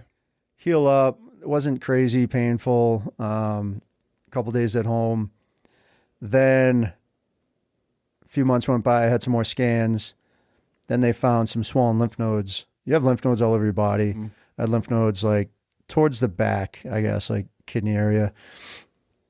Those were swollen enough where they could have enlarged to be a teratoma, which a teratoma is, I guess it's like a tumor, but it's not cancerous. It's a growth of hair, teeth, nails, like absolutely disgusting. And that growth could be, it could stay 3 mil or whatever size it was, or it could grow to be the size of a friggin' football. I've seen these in like the wife watches crazy medical shit. Unreal. Terrifying. Yeah. They're pulling tumors that have grown teeth in them and hair, and it looks like some Hollywood creature. Yeah. That's how I'd explain it. So this is what they're telling you it can grow into, or is it already It said started? it could be growing into it. Okay. I knew somebody who had he had testicular cancer, then he opted to not have the surgery and he was fine. But for me, I was like, dude, get this thing out of me. Yeah. Just to be safe. Yep. So they cut me open from waistline to the sternum. They take all your guts, put them on your chest. It's like a human canoe. Then they take the lymph nodes out. Really? And put everything back in. This is a very invasive surgery. Yeah, that was a tough recovery. Super bloated because once your intestines hit air, they like bloat, I guess, the gases. Really? So there's a picture of me where I look like pregnant almost in a hospital bed. I was just hooked up to morphine where just every, 5 minutes or 10 minutes, I could hit that button and just like, no, I was in the hospital for a week after that. And it was a 6-month recovery. Damn. Yeah. I mean, they're so cutting it was through like everything. Oh yeah. So then 6 months, strict diet, no more than 6 grams of fat a day, 5 grams of fat a day. Like I'd look at the menu and have anxiety. Like, what can I eat? I'm like, all right, can you cook this and like not fry it? No butter. Like crazy. Yeah. Your whole life changed. Yeah. Okay. So then I was cancer free. 6 months later, SWAT tryouts are going on, which is a 2-day tryout. They do it every like 3 years or so, depending on numbers. Pushing the sled, doing sprints. I cough up some blood. I'm like, all right, it's only a little bit of blood. Okay. Day 2, cough up some more blood. Are you feeling anything like tightness, or is it No. just coughing up blood? Just coughing up blood. I was working out a lot. No, I also want to say like mildly sick. This was March in New England. Still like cold out. Mm-hmm. Not the best weather. feel kind of crappy. You know what I mean? Like Yeah. you just, nobody wants to know they're sick, right? So you're like, oh, it's winter. I feel like crap. Oh, I'm coughing up blood. Like, whatever. It's big just deal. a little bit of blood. Yeah. 5 days go by. I go to St. Vincent's Hospital in Worcester. I do scans. They said, you have 6 tumors in your chest and lungs. Damn, I dude. had one pushing on my jugular, one on my stomach, the rest on my lungs. And you're really not feeling anything. I was losing weight, but I was also working out. But I was like, I know everyone, if you've grown up like doing athletic stuff or working out, you know your body. Mm-hmm. I was losing more weight than I would have been if I was lifting weights and running. You know what I mean? Like I wasn't eating super clean. I was eating normal, but working out a lot. So for me, losing weight for eating normal isn't normal. Yeah. So here's a hint, like always know you're normal. Like know when you feel good, For sure. right? Because when you don't feel good, you just put a check and be like, all right, let's keep an eye on this. So now you're in the hospital and they have found you just riddled with cancer. And I didn't know until my mother told me recently from when I was writing the book. She said they told my parents, this is beyond us. Like you need to go to Boston. Okay. So Boston, Dana-Farber Cancer Institute, Mass General, they're like one of the best in the country, if not the world, for cancer research and treatment. So I go to Boston. I meet my oncologist, Dr. Sweeney, who was amazing. This Australian dude. He looks at my scans and he said, let's let the healing begin. So I went on a second opinion. So if you ever go to the doctors and you want an out-of-network visit, it's technically not covered. So you have to go to your primary care, say, I want an out-of-network visit to go to Boston. Your primary care puts in a referral. Then you're cleared like for free to go to that specialist. Okay. I went to Boston. He said, this is stage 4 cancer and you're not leaving. Damn. He said it would have been considered stage 4, but because the cancer came back, he's like, we're starting chemo tomorrow. Really? That quick? Everything's moving. Yeah. So stayed in the hospital that night, which I didn't plan on. Bought some like Mass General sweatpants, like parents go home, gets a bag of stuff, comes back. I was hooked up to chemo 8 hours a day, 5 days a week for 5 months. What does chemo feel like? I thought it was going to feel something. Okay. So the first time I had 2 IVs and they had to change them every 4 days and I was there for 5. So I'd have to get restuck, which after a while, my veins started to get flat. Oh, for sure. So the first time I had chemo, I had a black mark because they like missed the vein a little bit and I felt the pain and I'm like, oh, it's chemo. It's supposed to hurt. It's like toxic hazmat stuff. Yeah. And they were like, no, it's not supposed to do that. So I had a mark for like almost a year on my forearm. Really? Yeah. It's a pretty intense chemical. Yeah. So I had 3 chemos. I had cisplatin, bleomycin, and another one. So it was 3 chemos and then another like 5 bags of like potassium, anti-nausea stuff, like a steroid, all this. Just makes you deathly. All this stuff. Yeah. I was like 230 pounds towards the end of it. Really? So I'd go in Wednesday. I'd get chemo, 8 hours. Then I'd have to stay in the hotel, the hospital. And then I'd get it again. And every day they would move it back a couple hours. So Sunday I'd be able to leave at like noontime. Then I would go home. Monday, I'd feel like the chemo would make me feel like a bad hangover. Okay. Like a real bad hangover. So you're not doing anything Monday? Monday is just in bed, watch movies, and I was hungry too. I was never nauseous. I'd have a metallic taste in my mouth. Okay. Hated it. The smell of like Purell, like the hand sanitizer, like makes me sick. And that's coming out of you? That smell is from like the hospital room. Okay. Like that. I think that's what it's from. Do you ever have like this toxic, because you're saying you have a metallic taste. Yeah. I mean, did you ever smell yourself? Yeah. I know this might sound an ignorant question, but no, like there is a smell to it. And I don't want to scare people because my mother had breast cancer twice. Now she has CLL, chronic lymphatic leukemia. Sorry to hear that. And I remember she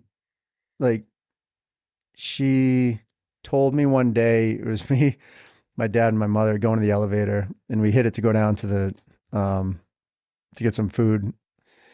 And she goes, well, you're going to start to feel sick. And I was so pissed. I was like, Mom, I'm like, if you tell me I'm going to feel sick, then I'm going to feel sick. I go, if you tell me I'm going to feel sick in this elevator, then I'm going to, and I mean, I felt all, it was like, that's the stuff, life. It's all the other stuff. So I felt bad, like being a dick to my mom, but sorry, Trish. But for me, like her chemo was when we were in like middle school. Okay. So like her chemo was different. Like chemo when it started, everyone was throwing up. So like, that's what people think too, is some stuff. Everyone's cancer is different. Everyone's treatment is different. The way your body reacts to chemos are different. For sure. So yeah, I didn't feel great. I never got sick. I got bloated because I think all the water weight, 230 pounds. I lost my hair. I was down to, at one point I was down to like 7 eyebrows. Oh, really? Yeah. My hair was like, I don't have much hair anyways, but my buddy who went through the same thing with chemo, he said, don't cut it too short, because if you're like sleeping on a pillow or laying down, the hair follicles die. So they kind of separate. And then when you're like laying down, it hurts because your hair is like poking. Okay. So I kept it a little longer. And then one day I was golfing with my dad and I took my hat off and wiped my head and I just looked down and see hair in my hands. Is that a surreal moment? Yeah. Because I know it's a huge deal for women, but I mean, as a man, even though we're all balding, especially if you're military law enforcement, but still, I mean, to be able to wipe it is. And the reason I ask this question is because I feel having cancer, you're trying to not focus on it and you're just trying to live your life and continue with life. But then all of a sudden you wipe your head and you got a handful of hair. Does it like sink in and hit all over again? Yeah. For me, it's more like, fuck, here we go. But yeah, it made me think of all the women that have to do it. Like, I don't care about my hair and the scars. Like I'm just a dude. Scars are cool, right? Like, I didn't lose a leg. I'm not wearing my disease, really. You know what I mean? Like, I would walk in to get chemo for 5 days, and the nurses are like, "Where's the patient?" I'm like, "Right here." They're like, "You look great." I'm like, "Well, I feel like shit, but thank you." But it was never like women that have to go through chemo. Their hair falls out. They got to wear wigs or not have hair, because wigs, I know from my mother, like, when it's 90 degrees, you think someone wants to put a wig on? No. Like, not really. Or walk around completely bald. Like, people are weird when you get cancer.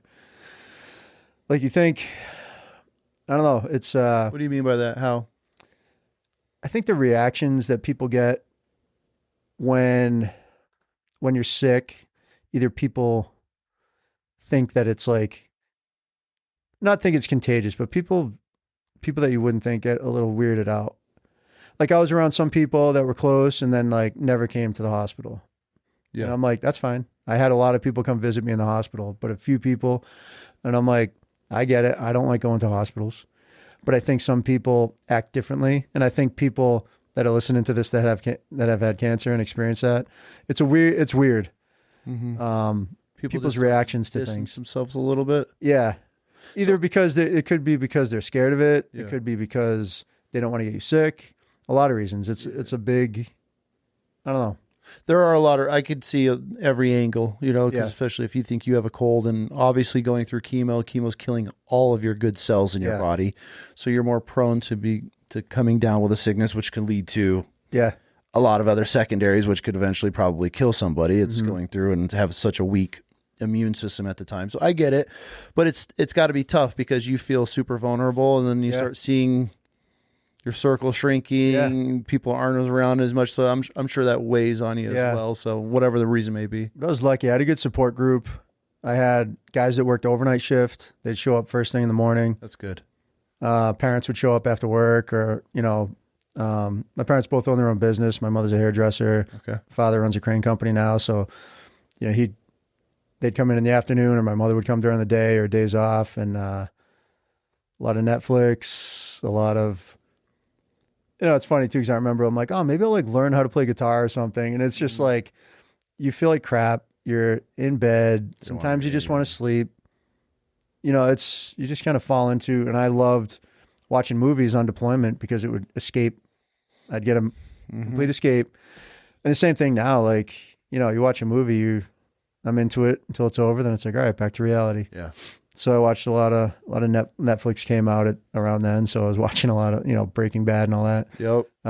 Sons of Anarchy, and keeping busy. So I'd feel like crap Monday, feel like kind of crap Tuesday. Wednesday, I'd like do a workout. And I lived across the street from a lake. I had a boat. I'd like go wakeboarding with my buddies. Tried to eat relatively clean. Like at one point I was no gluten, no dairy, no alcohol. I wasn't drinking during chemo, but it was I talked to a holistic doctor and he said, what happens when you throw alcohol on a fire? I'm like, it explodes. He goes, that's what it does in your body. I'm like, okay. And then gluten, dairy, they cause inflammation, high acidity. I'm like, okay, cool. So now your whole life is changing. Diet, lifestyle, everything. What were some of the major changes that you had to do once obviously going through the chemo and the treatments? What's crazy is I didn't have to. Really? So I didn't have to, meaning that dietary change was me going to a holistic doctor. Okay. Whereas you go to Dana-Farber, to the, like you say, the chow hall, whatever, cafeteria, they got pastries, sugar, pizza, soda. Like they don't. Isn't that hilarious? I think I've actually talked about like a hard enough time finding a bottle. Like I like soda water, and it's like maybe one box of water. Everything else is sugary drinks. And this is at a hospital. Yeah, and I'm like, Dana-Farber saved my life. Yes, I appreciate them, but like there is a disconnect with diet and cancer, and I think everything you put into you feeds it. You're feeding your body. Feeding every day. So I think it's funny, not funny that it's definitely ironic that you're at a hospital because they study how to radiate, pull something out in surgery, or chemotherapy. They don't actually care about what's in their kitchens and what they're feeding their patients there, which is hilarious. That just shows you how wrong we are as a society. I mean, even from the hospital food, look at our high schools and elementary schools, what we're feeding kids. And why isn't it just simple, clean food across the board? And I mean, that's the easy thing. Like it's, you can't charge $100 for like, I mean, maybe you can for organic food, but the hospitals are putting that money elsewhere. Oh, for sure. In cancer research and a cure. Cancer research. So, I started cycling because, all right, after the chemo, I did 5 months of that. Then the tumors in my lungs shrunk. Okay. So there was scar tissue on my lungs. So I had a surgeon go in, cut my whole back open, like my whole lat, had to break a rib. What they do is they deflate the lung, and your right lung has 3 lobes. So he took the top portion and bottom portion of the right lung and removed it from tumor residue. Damn. And he saved, because I told him, I go, look, I'm an athlete. I'm not a paid athlete. Like I'm a cop. Am I going to be a cop again if you take my lung out?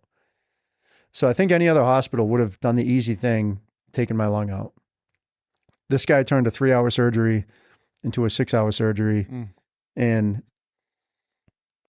I want to say he reconstructed a blood vessel and saved the middle portion of my lung. Really? So when he got done, he came into the room.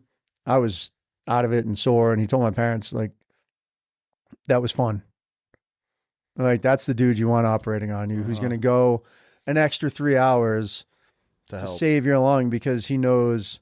I mean, I was the youngest guy in his room, maybe. Like, but pre-surgery, I went to Dr. Swanson. I said, hey, what's my 2-mile run time going to be when you take my lung out? He goes, dude, I don't know. He's like, he's a Harvard med guy. He goes, look in my waiting room. Everyone's between 60 and 80 years old with COPD. Like, I'm not treating guys like you. So for me, I'm like, I hope I wake up. 1, I hope I wake up. 2, I hope I wake up like feeling good. With some lungs left. Yeah. So he saved that lung. Good. That was a tough recovery because they broke the rib. And then 2 weeks later, I went for a follow-up. And after scans, I go home. I get a call from a Boston number. They said, hey, looks like your cancer has spread to your brain. Damn, dude, you're just getting blow after blow. Yeah. So I had brain surgery, brain radiation a bunch of times. And then I was back on track for the 10% of the left lung removed from tumor residue. So I have like 3 holes on the left side where they scoped the surgery, took 10% out, removed it. Then they opted to have outpatient chemo treatment. And after that, did some scans, alpha fetoproteins were elevated. So you could do a blood draw. Everyone has, I don't know about every cancer because there's over 200 different types of cancers. Yeah. But my cancer, a blood draw, it had 3 different blood draws. Alpha fetoproteins was one of them.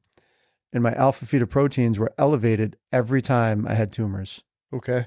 So my alpha fetoproteins normal level was at like 16 and under. Like if you had a blood draw and said, check my alpha fetoproteins, it should be at like 16, 12, 15, whatever. Some states are different, which is odd. That's interesting. Yeah. Some would be 12, or, right around the teen. It's not really number. a standard. Yeah. But those are those like cancer markers. Okay. So my alpha fetoproteins were always elevated when I had something wrong with me, which I would rather do a blood draw than do a CT scan or an MRI, because every time you do a CT scan or an MRI, you're inducing some form of radiation. For sure. Which is not good. No. When they're all standing there in their lead vests and suits and you're standing there strapped to a table. Yep.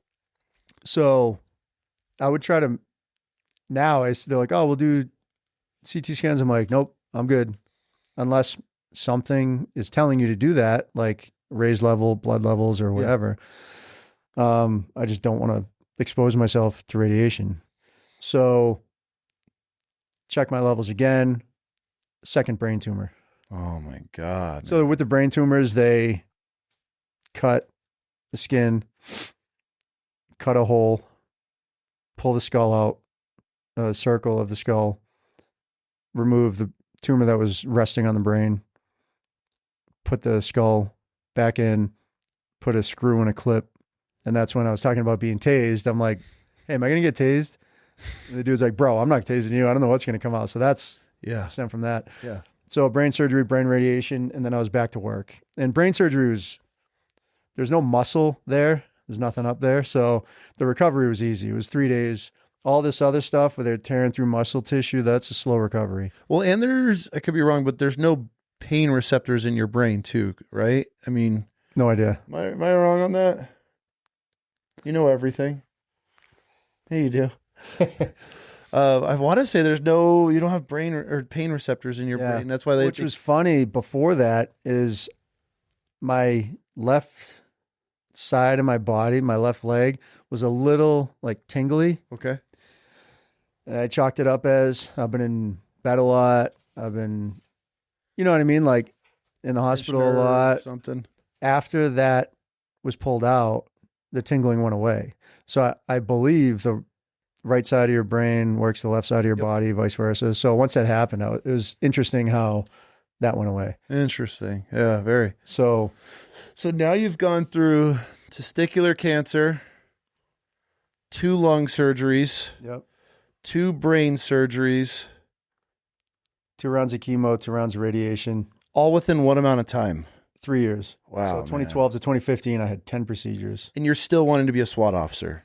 Yeah, that was a goal. That was a driving force. You go through all of this. So the day I got chemo was the day they had those SWAT tryouts. And I was getting ready and they're like, JD, like, wait till next time. I'm like, which is 2 years, 3 years? Yeah, probably 3 years. Okay. So it's like, now the next round of SWAT trials is coming up. Are you going to go for it? Yeah. So I went for it that time and that was right about my 10 years on the job. Okay. And I got on, they were doing tryouts for snipers and it was 2-day tryout. You have to study and it's it's smoke session for, you do a initial PT test. And if you don't pass that, see you later. And then, you could get kicked out anytime For sure. for whatever. So we do shooting stuff. We do some sniper MO driven drills, like put some equipment in the wood line. Yeah. And then you have Gotta X amount of find time it. to spot it. Yep. So it was cool because the way they did it was very well. Like they'd smoke you, and then it'd be like that kind of thing, like a mental thing. Yep. Then they'd smoke you. Then you do a mental. Then you do Physical, like mental, physical. Then you do like mental. a written test, Okay. and then you do something else, and then they give you kind of like the selection, kind of carry the ladder and 5 gallons of water and all this other stuff. And so after that, I ended up getting on the SWAT team as a sniper, and so much fun. Like once you get on, so I'm a cop for 10 years. Like I'm good at what I think I'm good at what I do. I enjoy what I do. I take it seriously. Yeah. And then you're a new SWAT guy and you're like, I don't know a thing. You're starting all over again. Yeah. Okay. And you're like, dude, I'm the new guy. I get to show up earlier. I get to work harder. you get to prove yourself, especially with the guys that have been on for a long time. Are you designated SWAT, or are you still on the road, and then when a SWAT call comes out, you got to go get prepared for it? Because I know departments are different. Yeah. So at that time, it was kind of cool. At that time, I did the motorcycle school. Okay. So I passed that. I was on the bikes for like a month, just riding Harleys around the city. I'm like, dude, this is the chillest job ever. Like, this is awesome. We just like you could drive around. We drive around parks. We drive around like everywhere. Yeah. Because a bike could go almost anywhere. Okay, here's a question for a motorcycle cop. Yeah. Why are you all the worst ones?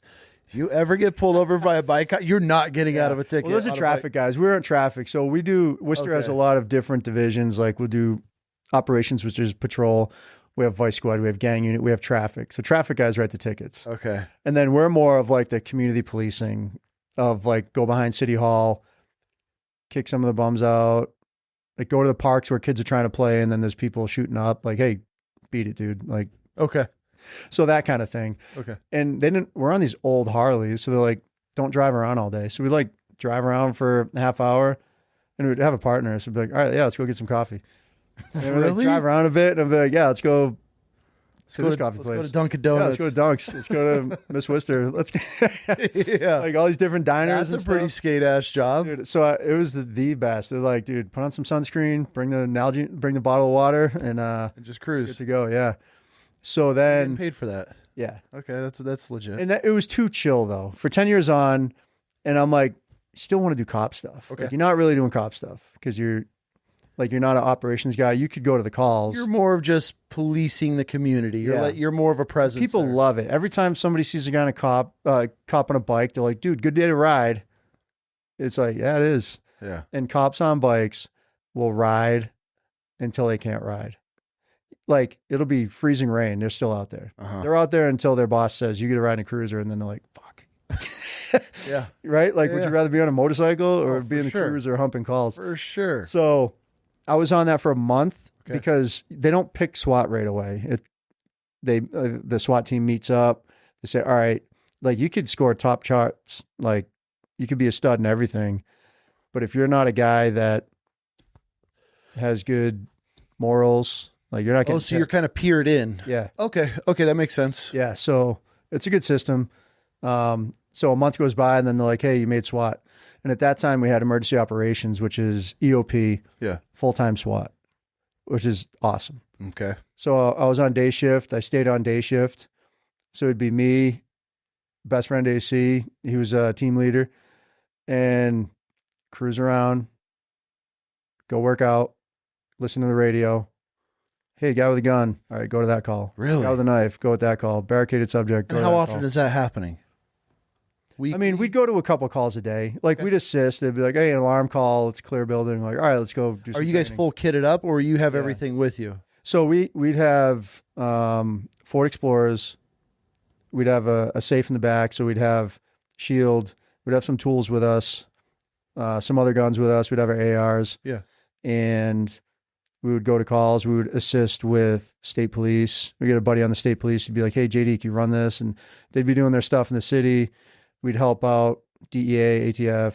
Oh, okay. So this is pretty awesome. Yeah. So now you're in it. You're Yeah. enjoying I'm it. like, dude, this is mint. So I'm doing entry team stuff being EOP and I'm doing sniper stuff on the side. I'm like, this is awesome. So you get to be like a cop from all the different Yeah. realms of what it offers. Yeah. Okay. So craziest SWAT call that stands out to you the most? Let's see. Craziest SWAT call.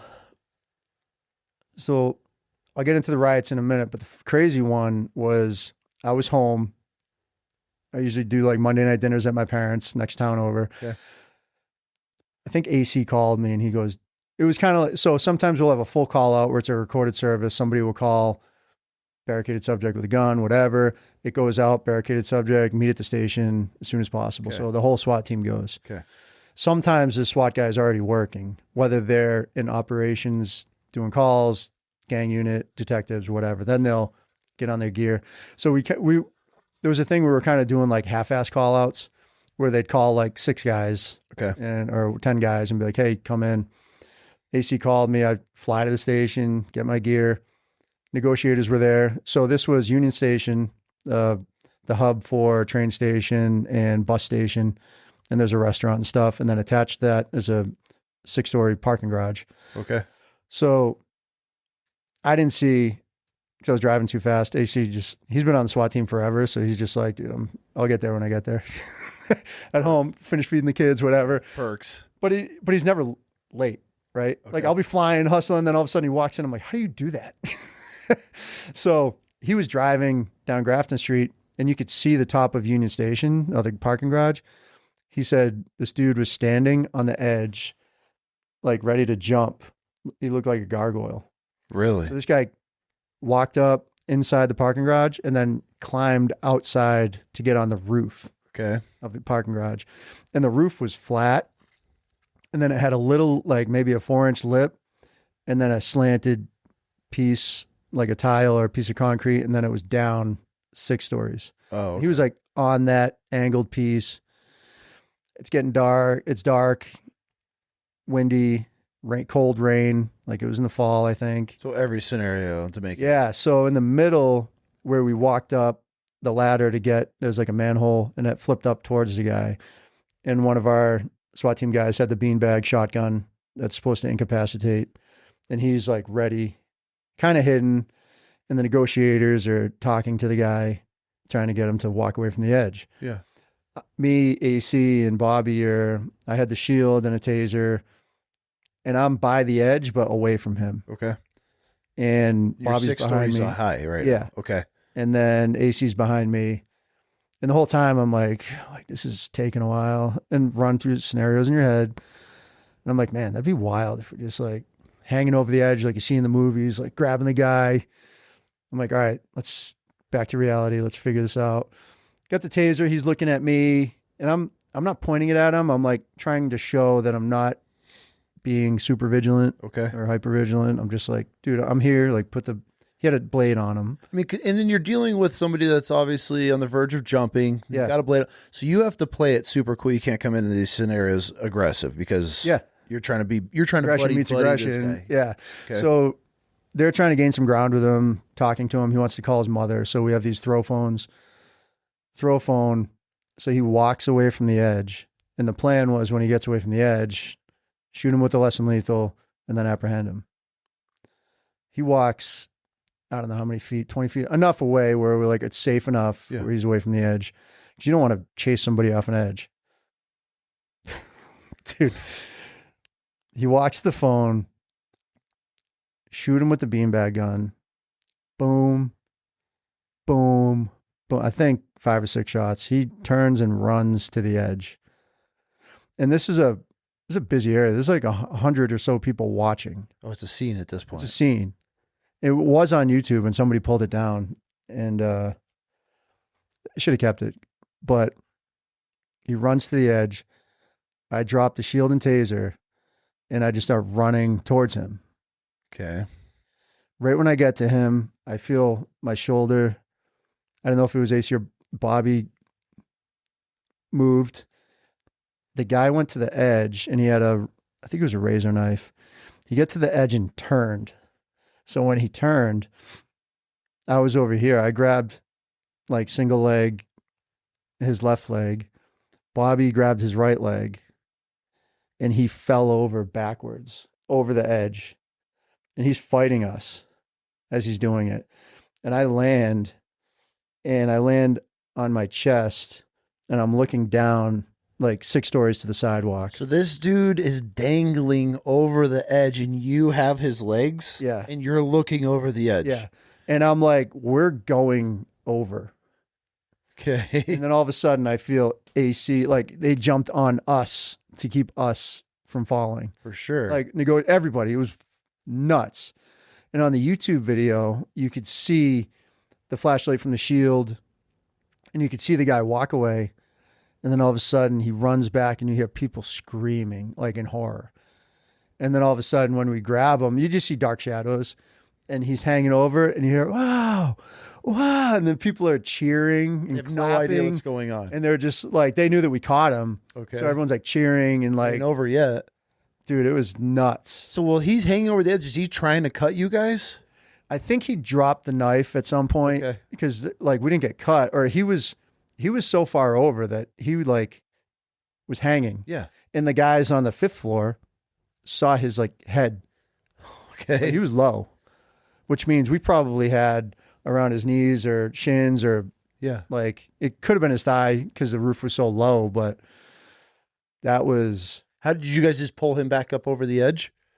I honestly don't even remember anything after that. Like I remember grabbing him, having weight, and then I think he like curled up and guys were like grabbing him and pulled him in. And that rush after that of like, dude, we just did that. You just dove on a dude to save his life. Do you genuinely think he would have jumped? Oh, definitely. Really? Yeah. Because after he went to the hospital and got assessed that day, 2 days later, he went back to jump. And the security guard recognized him and called the cops before he was able to get up. You show back up the next day, you're like, nah, I'm good. I was actually on a detail on Grafton Street and I heard it over the radio. I'm like, what? Like the guy on Instagram, what? No way. Yeah, man, you got lucky. Can you imagine getting pulled over from somebody? But not only that, like this guy wants to kill himself. Nothing says you have to stop him. We have to stop him. Yeah. But that just shows but it's an inherent nature in mainly men to save a complete stranger. And I just heard a statistic on that of like the amount of guys that die trying to save people. Do you remember what that was?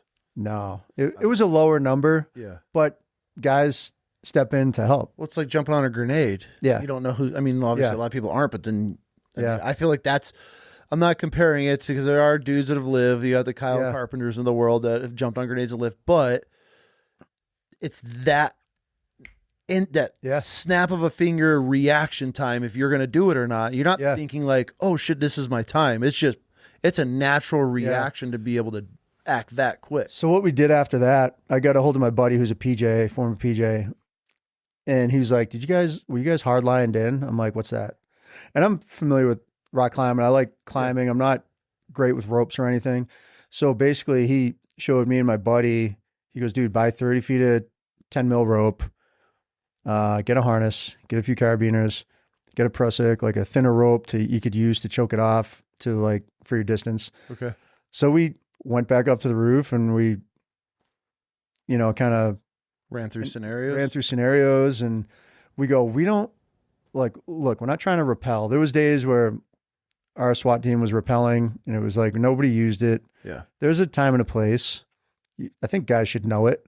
I think snipers should know it. Mm-hmm. I think we should especially learn to be hardlined, meaning you find a bomb-proof like stairway, something that's not going to move, and you tie a rope to it, and then you tie a rope to wherever the edge might be, and then if you have slack in the rope, you use the prusik to get rid of that slack so you're safe. So I wrote an IDC, Interdepartmental Correspondence, where I said to my bosses from Officer Dage, looking to get, here was a scenario where we saved a guy, we didn't have ropes. Like, could we get 30, 20 feet of rope? Did they approve this? No. I'm like, dude, it costs nothing. A couple $100. Yeah. Not only that, I went out to the um, outdoor store. I bought all the shit myself. Yeah. And I had it in my EOP bag. I'm like, That's the frustrating part. That's my biggest problem with our police force as a whole. Is they have no problem buying a couch for some captain's office, but here you are dangling off the side of a 6-story building, holding on to a dude that just tried to commit suicide. Yeah.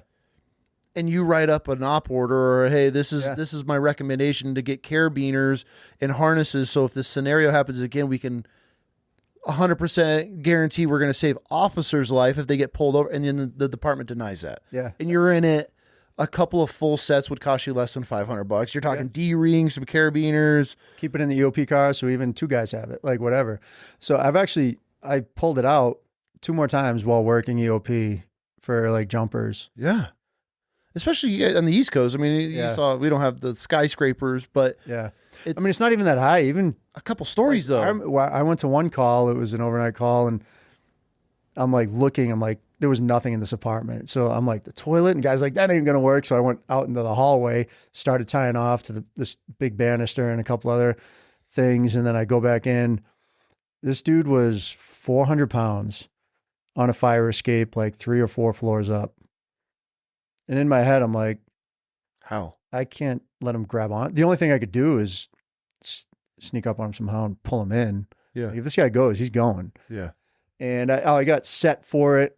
And then as I was going to the window, we ended up like getting him in. Yeah. But at least you had another time, a guy was on a bridge where people jump off this bridge, which when I lived on the lake, we would jump off that bridge too. Okay. But some people would do it and be like, if somebody decides not to come up, that's another thing. So I remember tying around we had the front bumpers, but they're not really bumpers. They're like for the sirens. Okay. It looks like a, whatever, cattle ram, like push guard. Yeah. Push guard. So I tied it around that, and then we ended up getting the guy down. But I'm like, all right, well, I've used it. I seeked outside training for my buddy who knew what he was doing. We bought our own stuff. Yeah. Like, you figure it out. Yep. Like, one time I went to the emergency vehicle operator course for 2 weeks up in New Hampshire. We drove around Loudon, learned how to do all this cool driving stuff. So I was certified instructor to do that. Yeah.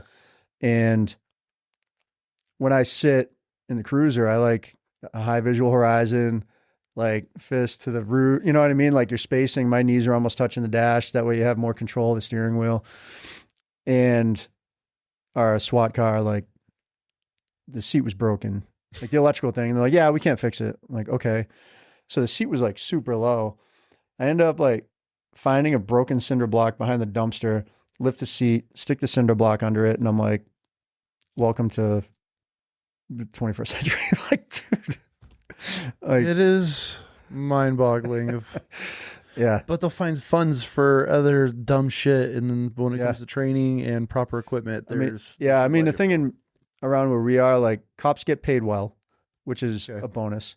So I think that, like, I don't know if it's the money, they want the money to go back to the cops, or they just don't care about equipment.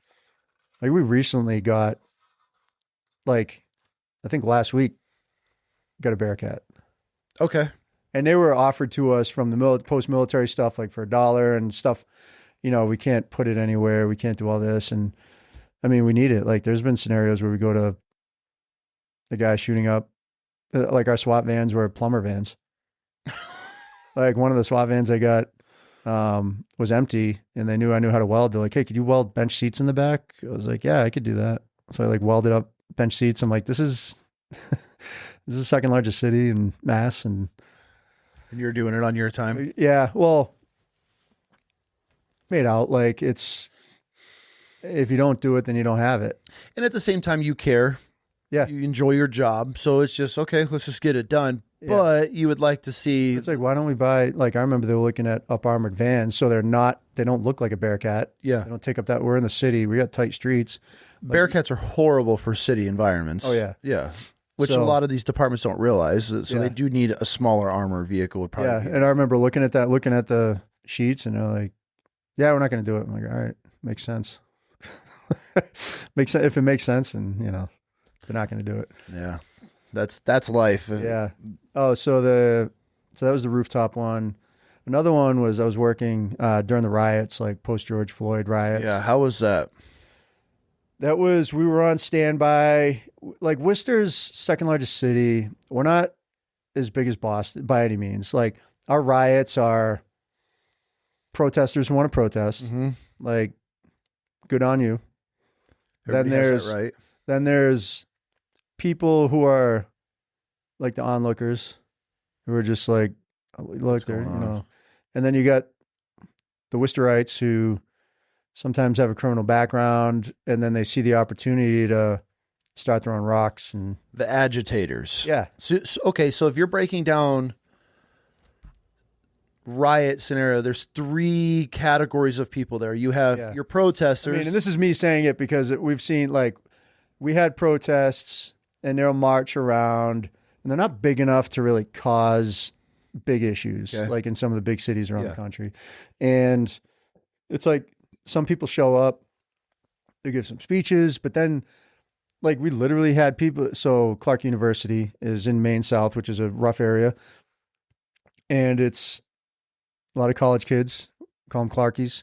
Okay. And like right outside of the fence is, I mean, it's an active area. If you want to do cop stuff, like pretty active. Yeah. And sometimes the college kids get mixed up in the mix of being a victim of circumstance in that area. For sure. So we were on call all day, all night. And I think we went home at like 1 a.m. They're like, all right, SWAT team, kind of stand down. We have our own riot patrol. And so I remember going home and one of the police cruisers were being surrounded. And there was a cop in it, like, they're surrounding my cruiser, like, and not sure what to do. And I forget the exact specifics, but we're like SWAT team. They're like, yeah, you guys are still good. We're like, all right.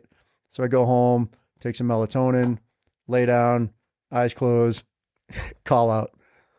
Oh my God. Then like go to the station, get suited up. And then usually we do like, as a sniper, we'll take different vehicles to the call outs, or entry guys will take the van, but this is like a riot. Yeah. So me and AC, we were full kit, gas mask, Kevlar, driving to where the riots were. Okay. There was one dude with a Molotov cocktail on top of a building that one of our bosses like talked Really? down. And then down the street near Clark was like our tactical patrol team, our riot squad. Yep. And then the instigators shooting fireworks, throwing rocks. And the line kind of moved. So we came down a side street and we pulled up. We had our Explorer. We're in the middle of it. Oh, God. And then I take a left and all of a sudden, like this guy threw a rock at like the A-pillar, kind of just above the door. Yep. I'm like, all right, keep driving. Like, seen this before. Uh-huh. Like in Iraq, we used to, the ROE was shoot at rock throwers, shoot them or shoot at them. I'm like, all situation dependent. If you're going 5 miles an hour or if you're going 50 miles an hour, there's a big difference on what a rock's going to do to a windshield. Mm-hmm. So we go, and we see this, like, one of our guys, Gav, points at, he's like, that's the instigator right there. Like fireworks right at our guys, throwing rocks. So they have the guy pinned. Yeah, we're like, our LT goes, all right, let's go to good old snatch and grab. And I'm like, yup. And in my head, I'm like, wait, we've never practiced this. What's a good old snatch and I grab? go, I get the idea of it. I'm in. So he goes, hey, we need volunteers. And like me and a couple of senior guys, a couple of guys raised, there's like 6 or 7 guys. We're like, yeah, let's do it. So we get in the van and we're like, all right, we're going to drive up, get out, rush this kid, get him in the van, pull back. And we're gas masks. Yep. Like everything. You're full kitted out. So we haul ass to the line, jack the brakes, get out, and the kid just runs. And this is like, he's in like sneakers, shorts, and a tank top. In your full kit with gas mask. Full kit. Good luck. All of a sudden, we're like running down the side street, full mask and everything. I'm like, this girl goes, what the fuck? It's like, like 7 SWAT dudes chasing this one dude Yeah. away. And in my head, I'm like, yeah, what the fuck? He's Like, what are right. we doing? Uh-huh. He gets behind a house, and now all of a sudden, like, he's behind a house. Like, trying to get call your out. mask on. And I'm like, go behind the house. He dips out, like, gone. So everyone's like, you catch him? I'm like, no. He's like, either way, we get the instigator out of the equation. Crowd. Yeah, he knows you're after him now. Yeah. So then it died down after that. But that was like, getting a foot chase with my gas mask was always like, why am I running with a gas mask during the SWAT drill? This is stupid. And here you are. And then after that, I started doing more sprints because I'm like, you learn, like, once you start rolling around with somebody and your jiu-jitsu's not great and they get up, you're like, I need to work on that. For sure. And then I'm like, dude, I need to work. And I always enjoy working on sprints because I hate long distance. Yeah. And I don't have a lot of lungs working with me. So I was like, get there quick. Yep. So that was a memorable one. Let's shift gears to the Thin Blue Ride Yeah. of what you're doing now. So everything you've accomplished, you've gone through all the battles of cancer, and then you, with everything you've gone through, you had some medical bills afterward. Even though you had great insurance, there's still expenses that come along with everything that you had, and you decided to give back to the law enforcement veteran community along with their families, correct? Yeah. Okay, so let's dive into what you're doing now and how you're giving back to the community. All right. So, Thin Blue Ride, the name is based off of our cycling team. So we raised money for Dana-Farber cancer research. Okay. That was when I was getting better, still doing treatment. I started cycling and I loved it. I'm like, this is so much fun. I suck at running. Yep. I'm like, I could do 20 miles. I could, like the other day, first time out this year, which was still late, I did 26 miles and I felt great. Really? Yeah. Okay. And New England's a good place to ride because it's hilly. You get some shade from the trees and like some good back roads. So started Thin Blue Ride. First year we raised $26,000 for cancer research at Dana-Farber. Really? Yeah. Okay. Good for you. And they took my story.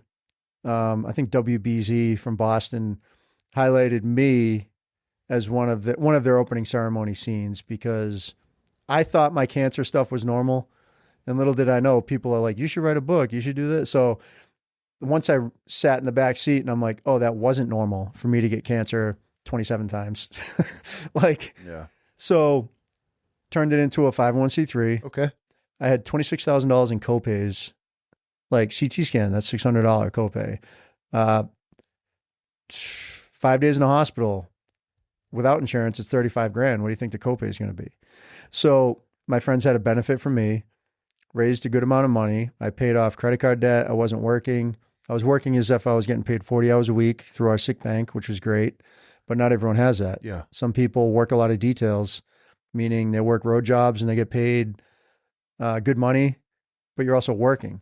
So if you're a cop and you're the breadwinner for the family and you get a stay-at-home husband or a stay-at-home wife and they're not working, they're watching the kids, and you're working 40 hours regular and then you're working 40 hours details, and then that cop gets sick and has cancer, that 40 hours of details you're not getting. Yeah. So some people get used to that. I never did a lot of details, which helped me. Like if I planned a ski trip, I'd be like, yep, let's work some details, pay for my Icon pass or pay for a trip to go out to Park City, and that's it. So, But a lot of law enforcement depend on that. yeah. Okay. So we turned Thin Blue Ride into a 501c3. We raise money for military veterans, first responders, and their families when they get cancer. So we have a process. Good for you guys. We say, like, prove that you're a vet and have cancer, which people are more than likely happy to send us. Easy to do. It's tough to get these males to ask for help, but I tell them, hey, I had 26 grand in copays with good insurance. And they say, oh, okay, maybe. Yeah. And I also let them know like what I've been doing holistically to keep healthy. Okay. Like I recently bought like a red light for red light therapy. I got a hot tub and cold plunge. I was able to get some stem cell treatment. So like those are other options to help you live a healthier life.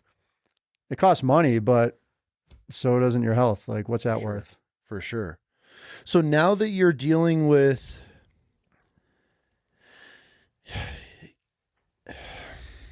you're in a very tough world, which is cancer, because people lose the battle all the time. Yeah. And so now that you're dealing with these men and women that are battling it, what are some of the biggest struggles that you see with cancer patients and what they're dealing with on a day in and day out? Every situation's different. Some people that we help, some people that I help, I've helped people since after I got sick. Someone's like, my dad got sick, my uncle got sick, and I'm more than happy to give helpful information because I've gone through so many procedures and treatments. So that's why they'll text me or message me, hey, I'm going through this. But yeah, I'm like, one of them, go to Boston, say go to Boston. Or a lot of guys that were helping on the military side are going to MD Anderson, down in Texas. There's places in California. There's good places around the country. That's where my brother, I think, ended up, was MD Anderson. And so from what I hear, they have good stuff. They're a good hospital. But some people have a hard time with that diagnosis. And it's not supposed to be easy. But I think my mindset has been, it could always be worse. We were in Iraq. We were down to 1 MRE a day, 2 bottles of water. There was dudes in Baghdad dealing with hand-to-hand combat. I'm like, well, that ain't us, so it could be worse. And then fast forward to, you have cancer. Oh, we're going to take out your right testicle. Oh, it could be worse, dude. Like, and then the next thing, there was always a light at the end of the tunnel for me, which helped me. Okay. Maybe if they told me something was terminal, my mindset would have shifted a little bit. There was a little bit of the poor me stuff towards the end of like, the brain cancer and it was, I wouldn't say dark, but just like settling in, like, why the fuck is this happening? Like, seriously. Yeah. So Why me? Like, yeah, why me? Like, I eat right. I fucking do good things. It's, and then you have the cops I work with, like, it can't happen to the bum on the street drinking friggin' handle of vodka a day. And I'm like, heroin the last 10 years. Again, yeah. And I'm like, I don't wish bad on anybody, but living a healthy life, working out, trying to eat right, like meditate, do yoga, work out, do hard shit, like do hard shit intentionally, because when it's time for that outside hard stuff to come, the unknown, you know how to mentally process and dealing with struggle. And anybody who's dealt with struggle has grown. If you battle through and keep your head up, you're going to come through struggle like tenfold. For sure. For sure. So I mean, there's growth in struggle. Absolutely. And it shows. And there should be. And if you're going through hard times and you're struggling and you're not finding the positives in it, how to grow from it, learning from it, then you're in that victim mentality. I personally feel, because you should be able to head on every hardship scenario. Yeah. Okay. How do we overcome this? How do we pivot? Yeah. Like, and so now that you're in that mindset of constantly doing something hard, you're ready for it. Yeah. And I think it's huge. Like I always say, in everything bad, there is a little bit of good. Okay. You got to find that and hold on to it. So what was the little bit of good with you getting diagnosed with cancer? The amount that I've helped people. Yeah. How much have you guys raised so far to give back to the community? Probably over 800,000. What's so emotional about talking about this? I think it's coming to fruition now, because I wrote this book. It came on Amazon like last week.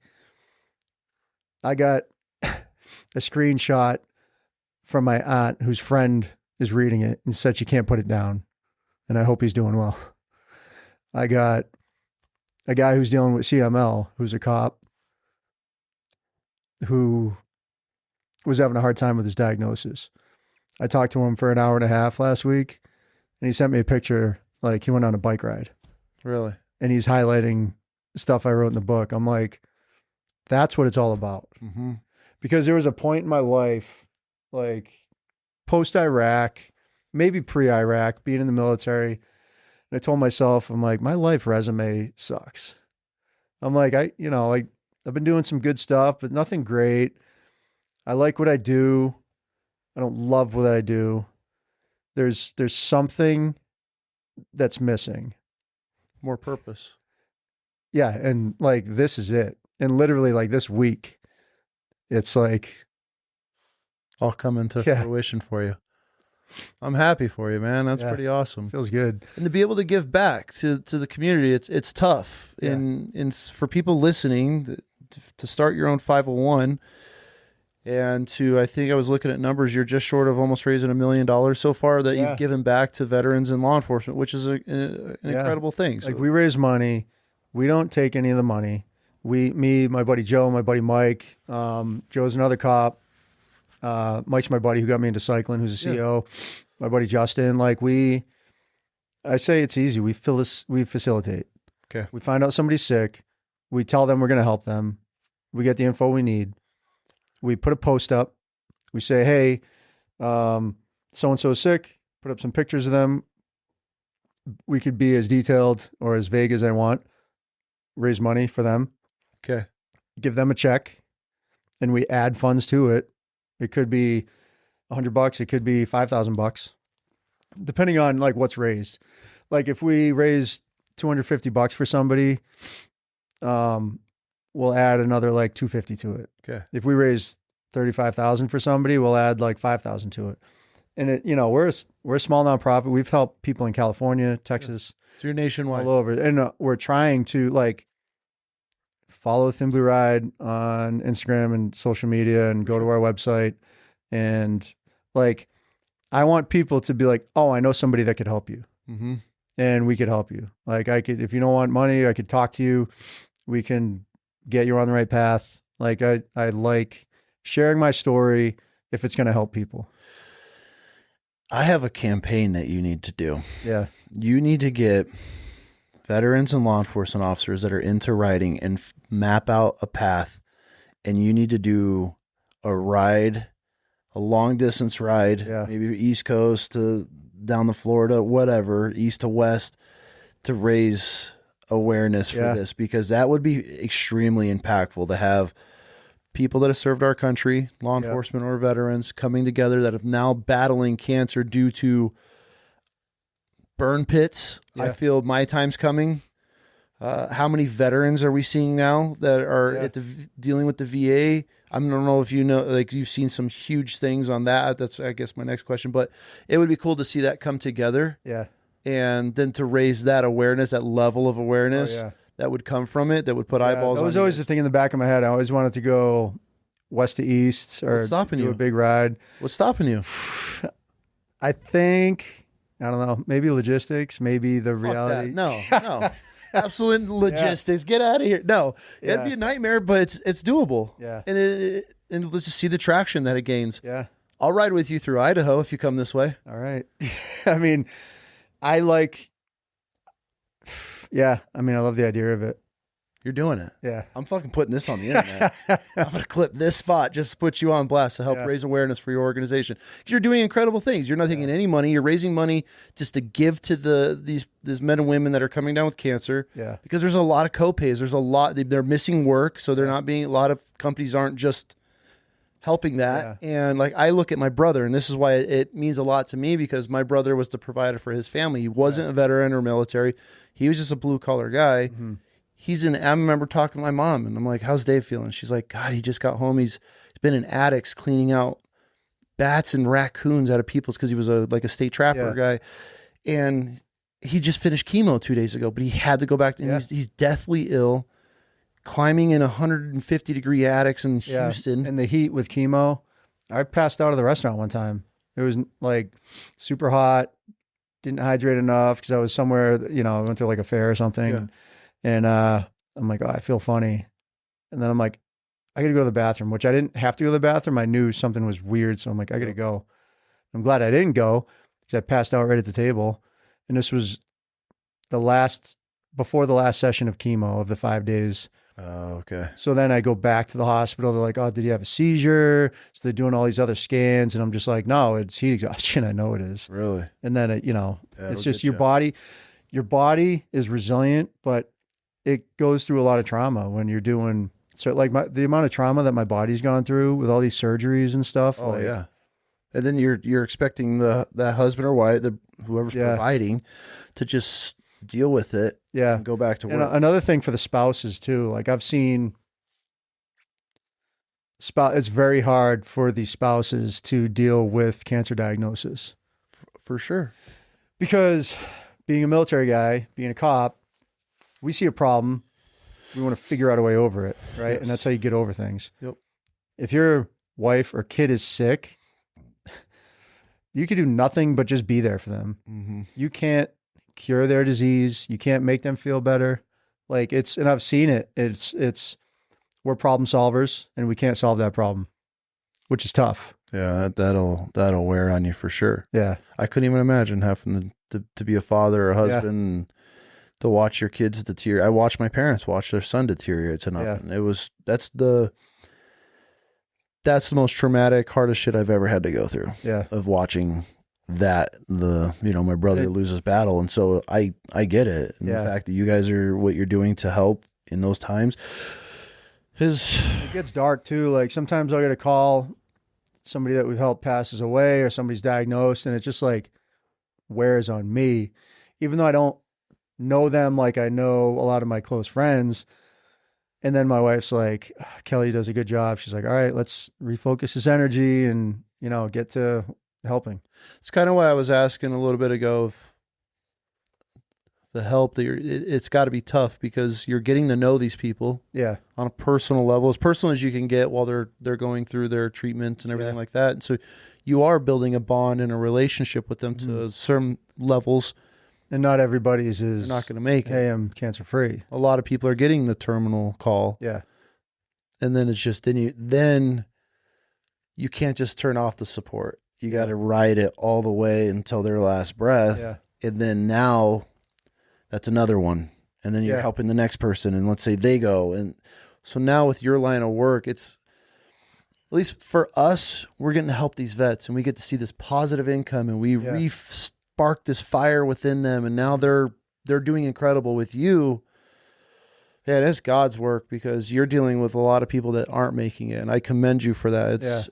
It can't be easy because then you're taking a lot of that weight and burden on because you feel invested in these people in a positive way. And I'm not saying it's a bad thing. Yeah. Because I'm sure a lot of people don't have anybody. Yeah. It's knowing that you guys are out here, a fellow vet, a fellow law enforcement officer, and you're with them through their journey through recovery or as long as they make it. You know, and it's pretty tough. It's tough. I think starting this, that wasn't in the line of sight. No. But you know what I mean? Then it comes up and it's like, man, like, but there's still good behind, like we're still helping the family. Absolutely. Like I still get calls from Tracy Lapana, who AJ was amazing guy. I met him twice. I talked to him a bunch. Green Beret, Middleborough cop, like awesome guy, awesome network of family and friends, super supportive. And, he didn't make it, but the connection that I have with his wife, Tracy, she came and spoke at one of our golf tournament events. And like, when we're trying to raise money, I hate asking people for money and we are grinding. Like we sell t-shirts and we have events. For sure. We don't have corporate sponsors. We don't have people matching our donations. Like we have our golf tournament is a good moneymaker. It's a lot of work to get sponsors and stuff. But then to have people like, hey, we're asking for money for raffle tickets and whole sponsors. And then all of a sudden Tracy gets up there and speaks and you can hear a pin drop. Yeah. And we've had other speakers that we've helped in the past. And that hits home to our guests saying that like, this is what we're doing. Like, it's not just asking for money golfing. Cause I hate asking for money for people, but that's part of it. Money is not the cure, but it helps. Absolutely. It's the root of all especially evil, for this, because I have numbers. I mean, and I'm no investigative journalist. Guess how many people get diagnosed with cancer every day? 5,600 people in the United States get diagnosed with cancer every day. Wow. I had no idea. And there was only 16% of veterans use the VA for care. So I forget what the number is for the VA soldiers getting diagnosed with cancer, but picture 5,300 of World War II, Vietnam, GWAT vets, and the veterans who served in the U.S. on all these bases that had exposure, all these OCONUS bases outside the United States, all these places where guys had burn pits. Like, guilty of that. Yeah, like those numbers of that 50, I mean, there's a lot of vets and there's a lot of people that are exposed. You're saying 5,600 Americans get diagnosed. A day? A day. 5,600. Can you do that math? Please, we're both veteran. I'm Marine, so I'm definitely not doing the math. 5,600 a day. Yeah. I mean, what is that a year? Let's see. 56.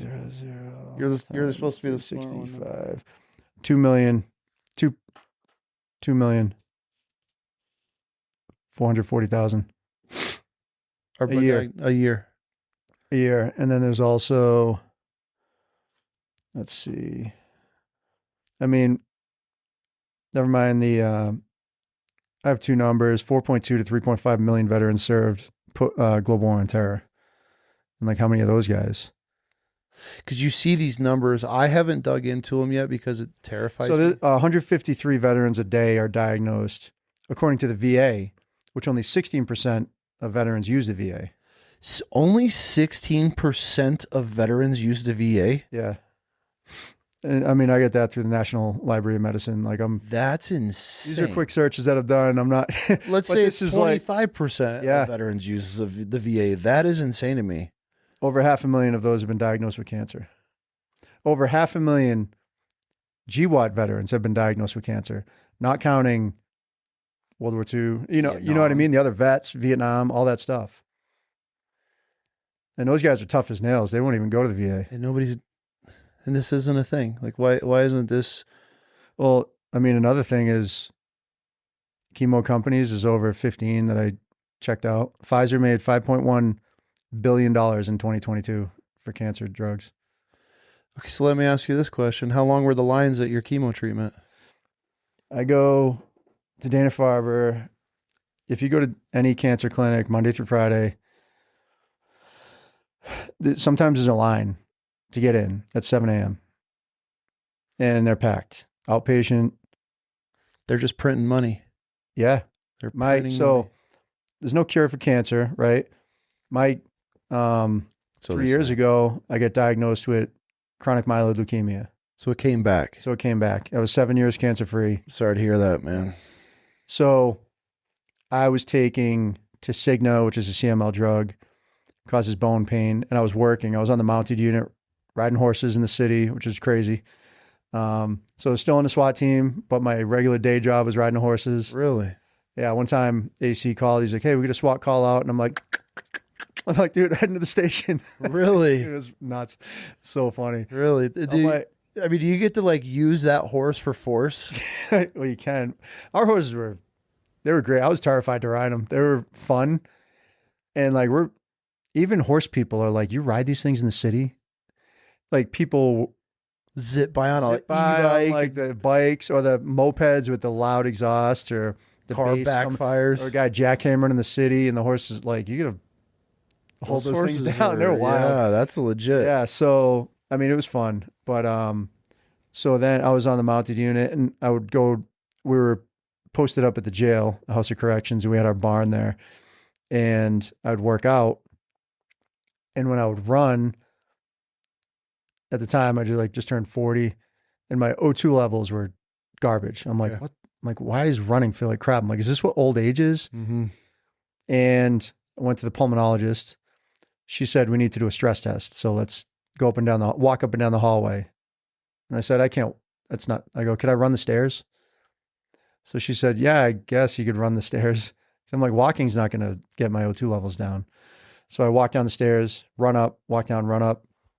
My O2 levels were like 87. What are they supposed to be at? I mean, 100, Okay. but they could probably drop to like mid to low 90s. When they're in the 80s, 87, 85, then your organs aren't getting the oxygen, Okay. which isn't good, I guess. So I start doing stress tests, checking my heart, checking my lungs. Is it the the leukemia pills? I switch meds. It doesn't go away. So I'm in limbo for 2 years. I'm out of work for 2 years. They did a heart test where they ran an arterial line down my neck into my heart. And that was a jacked up procedure. It was supposed to be like a half an hour. It was like an hour and a half. And I'm awake and I hear, oh, it's oozing. I'm like, what? And I kind of like the medical stuff. Like I've kind of thrived in like that combat lifesaver, stop the bleeding type stuff. Like I kind of understand it.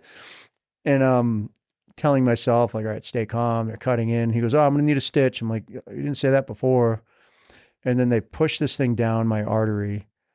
And I had this like, I didn't mean to do it, but it caused me to like have an agonal noise, like a weird, Okay.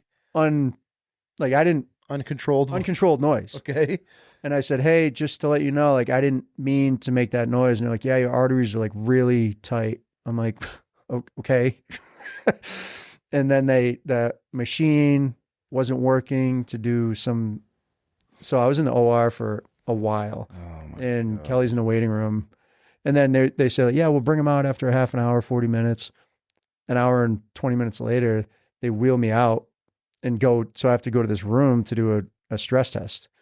So they put me on a stationary bike. I'm like crucifix style. My arms are out to my side. They find my arteries through my wrist. Oh, so they never ended up going. No, they did. So they do both. So you still have this So I have this in you. thing in me. Okay. And then I go, are you good at this? And she said, yeah, I'm really good. She stuck me like 5 or 6 times. And I was fasting. So I was cranky. And your veins are like super tight. Yeah. So I get on the stationary bike and I'm a cyclist. So I'm like, I'm going to crush this. So they put my arms are out to my side, like crucifix style. They put this X-ray machine that looked like a microwave on my chest, strap my feet in. And then I had like a snorkel type breather. And then they pinched my nose with this like clothespin. Oh my God. And I had to pedal. And every minute it would get harder. And every minute they would call wedge and they would draw blood from my arteries and check the oxygen levels from my heart in this little window behind me. I did it for like 8 or 9 minutes. It was the worst experience out of any surgery I've ever had. It sounds like it. Dude, it was nuts. Are you sitting up or laying down? I was on a bike. Oh, like legit. Like so like a 1980s stationary bike. And you're sitting there and they got you strapped to like crucifix style. Yeah. So I get done, they pull that out, and then I'm in the waiting room, and this is probably 1:00 in the afternoon, and I was fasted from all morning and all the trauma that my body just went through. And the doctor's talking to Kelly, and I go, I don't feel good. I'm like, I'm going to pass out. So they brought out some like Gatorade and crackers. And then I went across the street. They go, yeah, there's a bar across the street with some good food.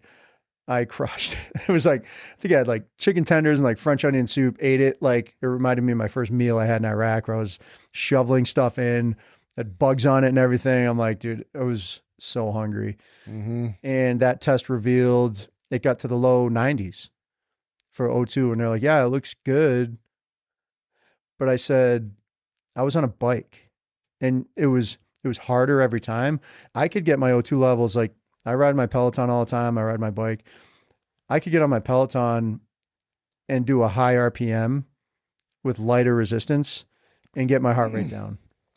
Whereas this bike kept getting harder and harder and harder. So it was more like muscular than it was cardio. Yeah. So I was like, well, that was a bullshit test. I go, plus I'm not going to chase after anybody on a bicycle. Well, I was on the bikes for like a little bit, but the weight of running, the resistance, like when I go upstairs, my O2 levels drop. So I still work out. I still do jujitsu. I have an O2 sensor. So like even when I come out west and go skiing, I take a day off to take oxygen and Okay. get an IV and settle in. Like I've realized my new normal has shifted. For sure. So that's what caused me to retire. Mm. So I retired at 50% of my retirement on a medical disability.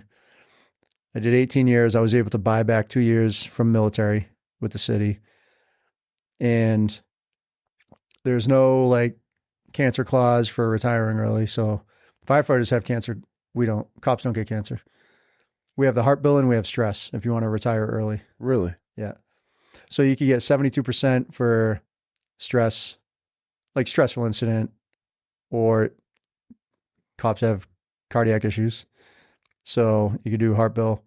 We had to like dig and find a way because there was a time where I'm like, there's no light duty at our department. It's from our union or something. So there's no light duty. Everybody as a cop is expected to perform at whatever level. Even if I was behind the desk in the office and someone came in shooting up the place or had to get apprehended, you have to perform as any other cop. For sure. Granted, that's not the case because there's different standards and people don't, but that's another thing. Yeah. So I was happy with my career. It's weird to say like I'm a retired cop or I'm retired at 42 years old, but I've totally accepted it. If this was 10 years on the job without having SWAT and the experiences, I would have been like, no, I want to stick with it. But having the experiences I've had, now being a dad, like 2 stepkids, 2 of my real kids, like, I mean, my stepkids are my kids. You speak very highly of them. Yeah. So it's awesome. We actually talked about it last night, how proud you are Yeah. of claiming these children Yeah, of yours, like which is great, man. That's They how, claim me just as much that's as how it I should claim be. I theirs. hate the term step. Yeah, like I never use it. Like I say it so people understand, but it's like they're not my stepkids. Don't. Like, Stop using it. Yeah. Yeah. Honestly, like if that's, I'm 100% one, like Yeah. if you're raising those kids and they accept you as yours and you're their dad, that's, I'm with it. Yeah. It's It's funny, like when I printed the book, Vivi, she just turned 11. She's like, Dada, she's like, I got your first book. I'm like, all right, babe, you got the book. And Let's talk about your book. She slept with it under the pillow her first night. Beyond Survival, man. So what led you to write this book? So this was when I was doing those tests. Okay. I thought it was a heart thing, and that scared the crap out of me. And what also scared me was that I had 2 kids, and I don't remember when I was their age. I said, if I, go, like, if I die, what are they going to know about me? Yeah. So I wrote the book, and I didn't plan it. I didn't brainstorm. I just dumped everything on paper. Oh, sorry, in my computer. Kelly got home from a work trip. She goes, what are you doing? I said, oh, I'm writing a book. She's like, that is awesome. Yeah. And I hate sitting down for long periods of time. I hate computers. 3 hours a day. I'd do that once a week. It'd be 2 hours. It'd be 4 hours. So like once a week I would do it, maybe every 2 weeks. Just chip away at it. Yeah. It took a year to do it. And then all based off memory. You know what I mean? Like I wasn't taking journals like my whole life. So, and I wrote it. I reached out to a few publishing companies and I'm clueless on what to do. I reached out to my buddy, Chris Cathers, he's got terminal cancer. He's a former Green Beret, awesome guy. He has a nonprofit called Brothers Keeper that helps get veterans resources that are dealing with suicide. Okay. So he's doing a great job, and I know he knows people that have written books. He helped out. He had me reach out to a bunch of people, and I kind of went from there. And then my best friend AC, his wife, she's like, oh, I know a ghostwriter. So a ghostwriter is somebody who helps somebody write their book. Yeah. They're the author. Yep. So I wrote my book. They fine tune it. Yeah, they fine tune it. He just kind of went through, and I read that book, and it's just like I wrote it. It's just, a little cleaner. So Dennis Vaness, he does a great job. He's from like a few towns over. He's got a son who just joined the army. He's out in Germany. His daughter's in oncology. So he heard my story. He's like, dude, we're going to do this. And like, I think he knocked it out of the park. That's badass. You got a picture of your scar? Yeah. They cut. That's where they broke your rib? Yeah. Damn. You got all kinds of stuff in here, man. I see Mount Everest. Yep. Yeah, that was a good trip. All right, we got a little bit of time. Tell me this trip of Mount Everest, and we'll end it on that. All right. So funny story. I have a buddy, Chase. Okay. He's my team leader on the SWAT team, and my buddy Paul, who's a sniper on the SWAT team. So Paul said, "Oh, I'm going to Everest with Chase." I said, "Oh, cool." I'm like, "I want to go." He goes, "All right, I'm going to check with him." Paul's son's name is Chase. He's in the Air Force. Okay. Space Force. So I didn't know I was butting into a father-son trip. Okay. Because I saw my buddy, Matt. I go, "Dude, you going to Everest with Paul?" He's like, "What? What are you talking about?" I'm like, "Oh, crap." I'm like, he's talking about his son. So then Paul was like, "Yeah, Chase said you could go." I'm like, "All right, cool." So we went on like the low budget end of the trip. I think it was $1,500 for the flight, $1,500 for the service. So we flew to get his son. He was in the military. We went out to Minnesota, picked him up, flew to Vancouver, flew to southern China, then flew to Nepal. That's a trek. Yeah, it was a trek. I was like, man, next time I'll just fly on my own. Because I went to China right when I got out of Iraq, and it was from Chicago to Beijing, like over the North Pole. Mm-hmm. So I was hoping for something like that, but this was a lot longer. So we get to Nepal. We did a few days in Nepal. And for as crazy, like dirty city, it is such a cool place. Really? Everybody, like, there's no horns beeping. Nobody's yelling. There's a lot of people, but everyone's just like cruising on, doing the thing. They're very peaceful. Mm-hmm. We get to see some temples. We get to see where they burn bodies on the river. Yeah. So the eldest son has the honor to burn their father or mother or whatever. So it's like the river leads into the Ganges River in India, which is, I'm not sure how far from there, but they burn the body and they put these wet leaves on it to kind of keep the fire going. And then they put those ashes in the river that ends up, it was wild to see. It was very interesting. There's actually quite a few cultures that burn their bodies still, and it seemed very peaceful. And we get to watch it. We get to walk through people are having services, and it's full celebration. I mean, free. Some people are wailing, crying, very colorful with some of the stuff they're wearing. And it seemed to me, it made more sense than getting in a box and burying 6 feet and paying a ton of money. And like, this is back to the earth. So we did some Nepal stuff. Took a small plane to Lukla Airport or Tenzing Hillary Airport. Okay. Like one of the most dangerous airports in the world. Why? So it is a mountain. So if you're short, you're hitting the mountain. Okay. And if you're too far, you're hitting a wall. Oh, okay. I'm going to have to Google this. Yeah, it's pretty, I got some good pictures of it. So the runway is like downhill.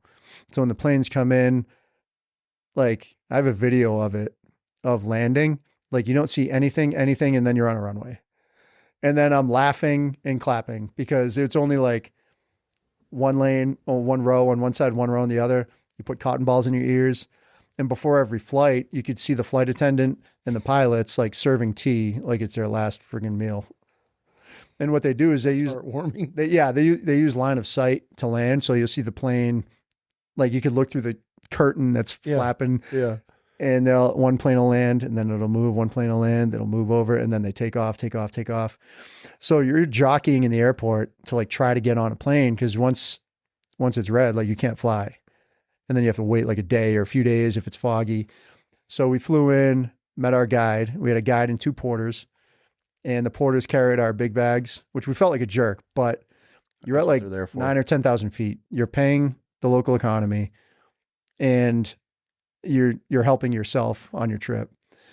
And it is a cool trip. You can do it yourself because there's no cars. Once you get to Lukla, we chose to hike 3 hours to a village where other people stay in the village overnight and then hike. Okay. So there was only 3 of us. Some groups I saw 20 people in a group. I'm like, dude, I'd lose my mind because they were like, you're waiting for everybody. Mm-hmm.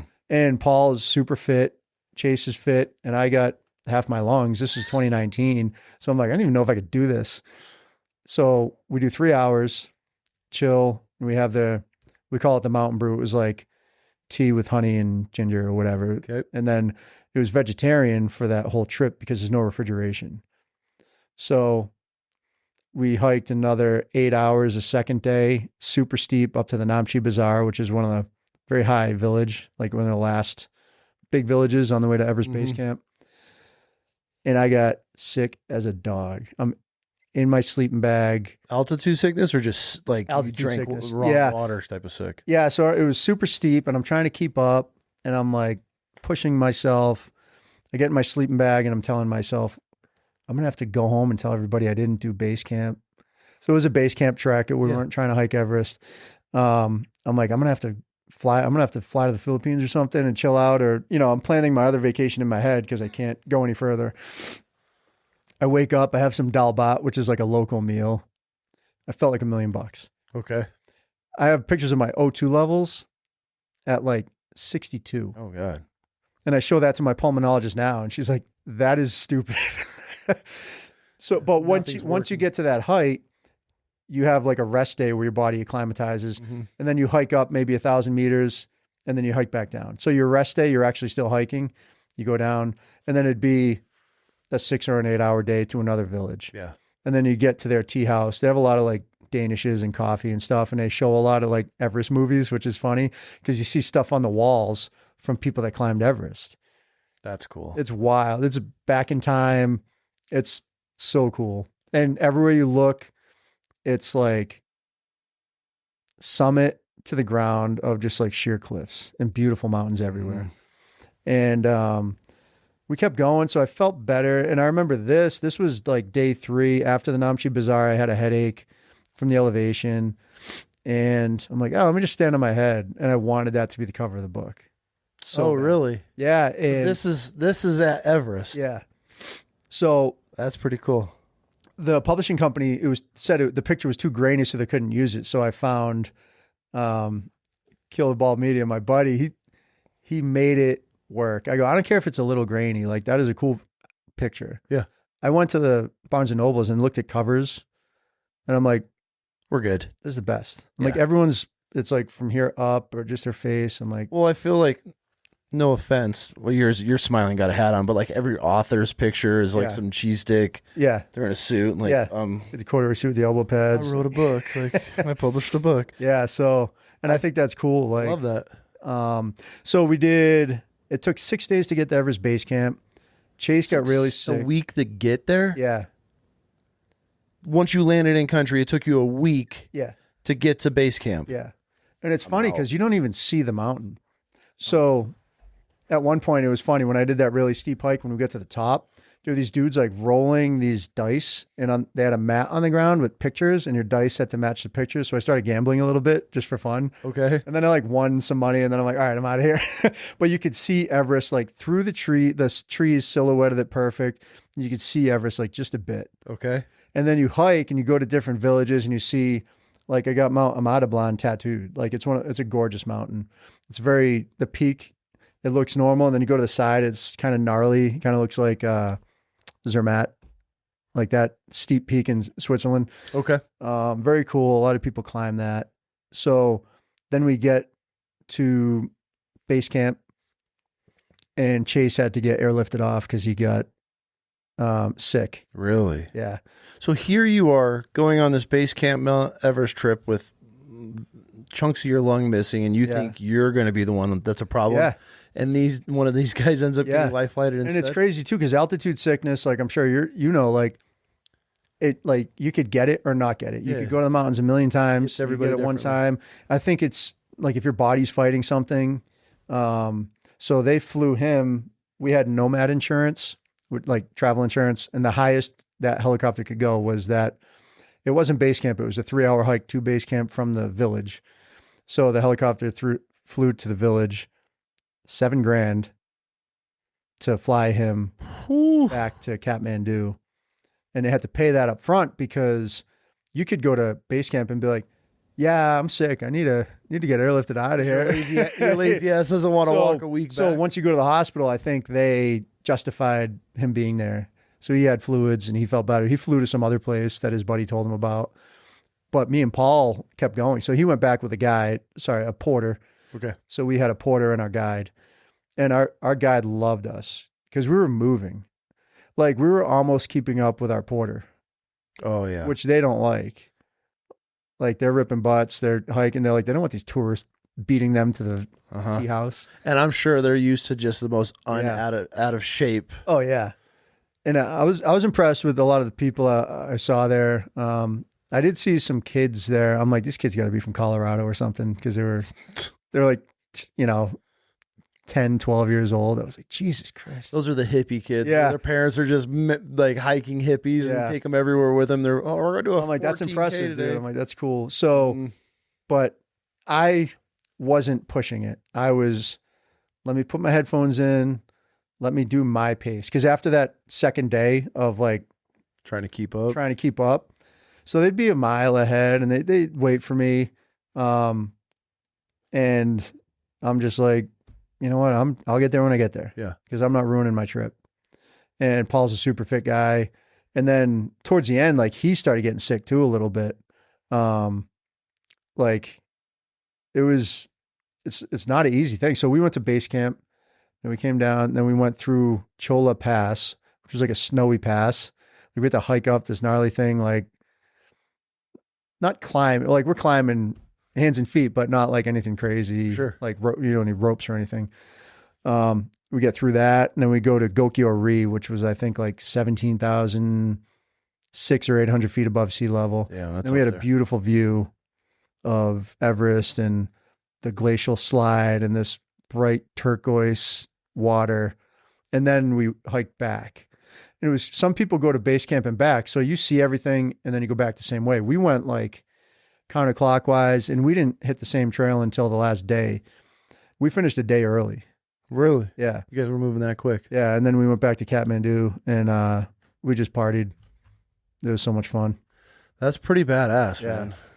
And it was cool because when I had my low oxygen a few years ago, my doctors are telling me it's because of your lungs. It's because you're older.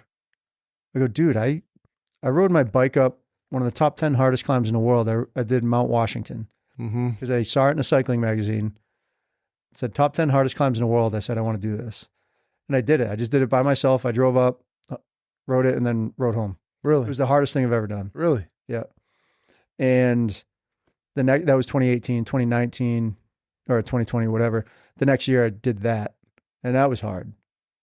So my doctors are telling me, oh, it's because you had your lungs ripped out. I said, I had my lungs ripped out in 2015. I went to Everest in 2019 or 2020. And 4 years later, you're telling me it's because of my lungs? Yeah. I'm like, that doesn't math. Yeah. It's either, it could be the COVID shot. That's a whole nother conversation. It could be the chemo meds I'm taking, or something else that happened with me that, but it's my new normal. I've accepted it. I've adjusted. That's another thing I wanted to harp on is know your body and be your own advocate. If you know you're feeling good, that's great. If you have something wrong, like torn muscle, something's achy, you feel like crap, you're coughing up blood, like go to the doctors or put a 2-week mark in your calendar. And if it doesn't get better, because typically you pull a muscle, you get better, you get sick, you get better. After that 2-week mark, if you're not getting better, something's up. Okay. Then you go to the doctors, and then you ask your doctor, like you push for answers. One, we don't want to know anything's wrong with us. So if the doctor's like, hey, it's because of this, then you're like, all right, cool, see ya. They only want to give you 10 minutes anyways. Yeah. So then you can go from there and push for answers saying, well, my lungs aren't acting the way they should, or I'm not feeling the way I should because I know my body. And that's what can help with early detection, which early detection with cancer is what's going to save you over not doing anything over an extended period of time and not wanting treatment. So speaking of preventive maintenance on cancer, now that you've gone through the ringer and gone everything, is there anything that people can do that have found during your process of going through? Are there tests? Are there besides watching your body and being in tune with it, what can people do? Hunter 7 is a nonprofit out of Rhode Island. Okay. Chelsea does a great job, and her husband Kyle, they get a blood test done for veterans. Okay. And that blood test shows markers for early cancer signs. Interesting. And some guys don't want to take it because nobody wants to know something's wrong with them. That so is like such the wrong mindset. every guy who's been deployed or every guy who's been in the military should take that blood test. And I think what they do, they help raise money because at some events they have like the free blood draw. I did an event down in Arlington National Cemetery. They had me as like a guest speaker on a panel. And they were doing the blood draws there. Okay. And guys were getting results of, oh, I'm an early warning sign for colon cancer. Yeah. But like, dude, if you know that early, Get on it. it is going to save your life. 100%. So you'd recommend, you said it's Hunter 7? Hunter 7, yeah. I'll get all the links from you, and we'll make sure we take them, and then your other buddy's organization. Who did you speak of? Or was that the same one? No. Your Green Beret buddy. I thought you spoke of one before. Brother's Keeper. Brothers K. Yep. And Hunter 7, and we'll make sure we get yours. But I mean, if that doesn't make any sense, like if these guys are providing a blood test and you can get a blood test that's going to give you any early signs. I mean, why would you not do that? So I mean, I would definitely want to look into that.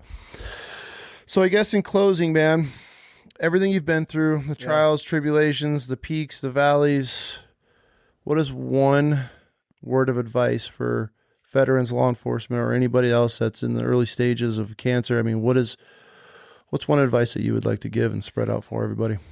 I'd say for anybody going through cancer that you have good days and you have bad days. If your good day is just getting out of bed and walking to the end of the hall, get after it. Yeah. If your good day is going for a run or doing a workout or hiking a mountain, like go do that.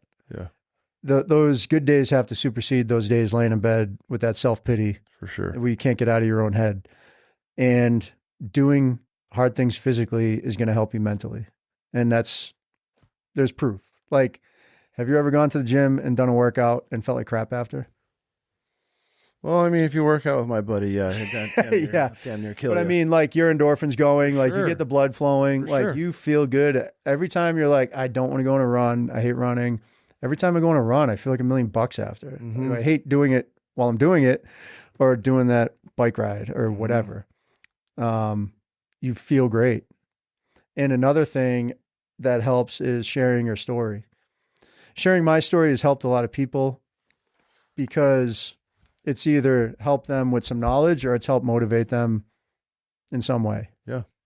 And I'll never call myself a motivational speaker, but if my story motivates you, then that's awesome.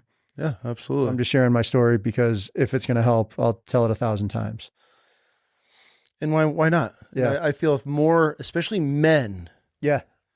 women built completely different. They listen. They know what's going on. They're built. Us as men, Yeah.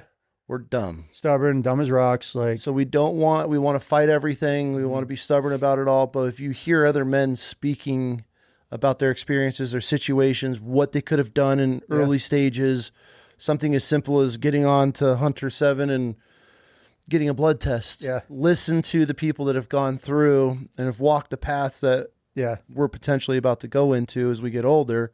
Listen. And so, I'm with you, man. I wish more men were able to be vulnerable and tell their stories and traumas and things that they've gone through and problems that they've overcome, because it helps other guys be able to relate to it. Even younger generation, I'm sure women can too, but us as men, we are very stubborn and we want to fight everything. That's how I'm especially built that way. And then when you hear other guys talk about it, you might, oh shit, man, that's not like, that bad. people that battle cancer and veterans and cops, you see a cop in the room, you're going to go talk to the cop, or vets. You're going to gravitate towards people like yourself. For sure. Sometimes, right? For sure. And if like I've done cancer trips with Send It Foundation, First Descents, we'll do ice climbing, skiing. And I've met up with a group of strangers from around the country, even Canada. Everyone's story is the same, but it's a little different. Absolutely. You do a veterans trip, everyone's story is the same, but a little different. But there's that, I guess, therapy in that, because I was lacking that going through my treatment. I saw a bullshit psychiatrist, a psychologist from the city, because I thought I needed to talk to somebody because I thought it was the right thing. And the guy was like, I just was not a fan of him at all. He was the same guy that the city hired to give our in-service about mental health. And he says, oh, police are the number one people that commit suicide. I said, that's a lie. That's not true. We're like 0.2% of the population. Yeah. It's blue collar workers are number one because it's true. And they're the majority. For sure. So I'm like, this guy's giving false information, and he's just whatever. Like, he pisses me off. But going with a group for 5 days to go skiing and then have a campfire and sit with these people and listen to their stories, I'm like, fuck yeah, like same shit. Like, it helps. Yeah. So and you're able to bond with somebody that has gone through it, because I'm sure it's hard to have a buddy over and you're telling them, they cut out my chunks of my lung, I got a hole cut in my brain, and I'm missing a nut, and they're like, oh yeah, but then when you're sitting with somebody, they're like, me too. Yeah. Oh shit, how was your surgery? And so how big's your scar? It helps connect. And I've seen it for years with the vet. That's why we did so many incredible group retreats, because there might be that one guy that can relate to somebody else. And I'm all for it, man. I think we need to check our pride. Yeah. Start asking for help, reach out to the programs that are offering it. Yeah. There's groups on Facebook. I'm on a CML site on Facebook where I check in, and sometimes I'll post stuff like videos, and I had a guy reach out to me and I helped him out. Like, you could go put a fake, name on there and just say your story. Because if you don't want to be identified, sometimes it's easy to talk to a stranger. Absolutely. 'Cause you're not judged. Yeah. We're not worried about being judged. Yeah. Well, if people want to reach out and contact you, you've gone through a lot. You've overcome even more. How do they get a hold of you? So thinblueride.org. My email's on there. My phone number's even on there, unless I get a ton of spam. I'll have to figure that out. But yeah, reach out. We have Thin Blue Ride on Instagram. My personal one is Dage22. I just try and post the stuff I do. I started recently using an Axiom machine. You put distilled water in it. It gives out hydrogen. So I've been breathing in hydrogen, and that's gotten rid of my wheeze that I've had. Interesting. So like when I'd breathe in, like you'd hear it, a wheeze. I started using that a couple hours a day. It's gone.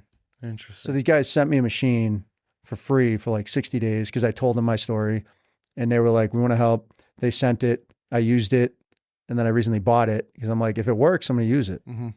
So stuff like that. So you have a lot of resources, I feel. Just this quick conversation. Well, I say quick as we hit 3 hours, but this quick conversation. So so we're going to tag all of your stuff. Yep. Books on Amazon. Check it out.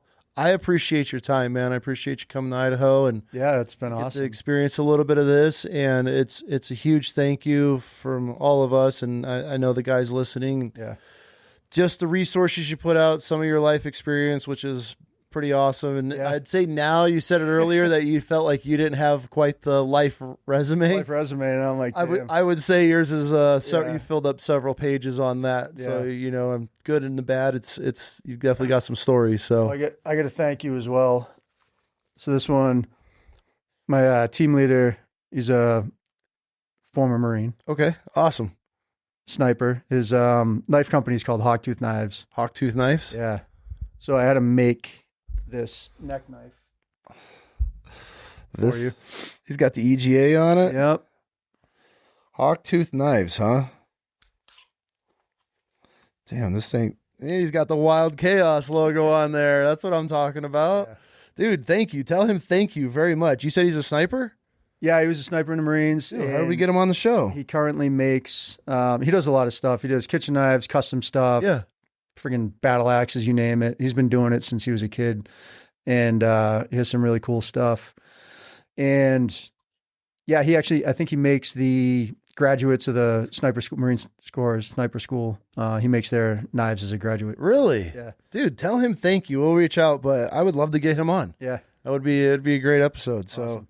Well, thank you for this, dude. I appreciate it. And, again, thank you for everything in the conversation. This was great. You're hopefully, if it reaches one person that's going to listen to this, maybe reach out and get some testing done. If we can help one person get ahead of the game early, mission accomplished. I'm cool with it. So Awesome. Again, thank you. Thanks. Brother, I appreciate your time. This was great. It was awesome. Okay.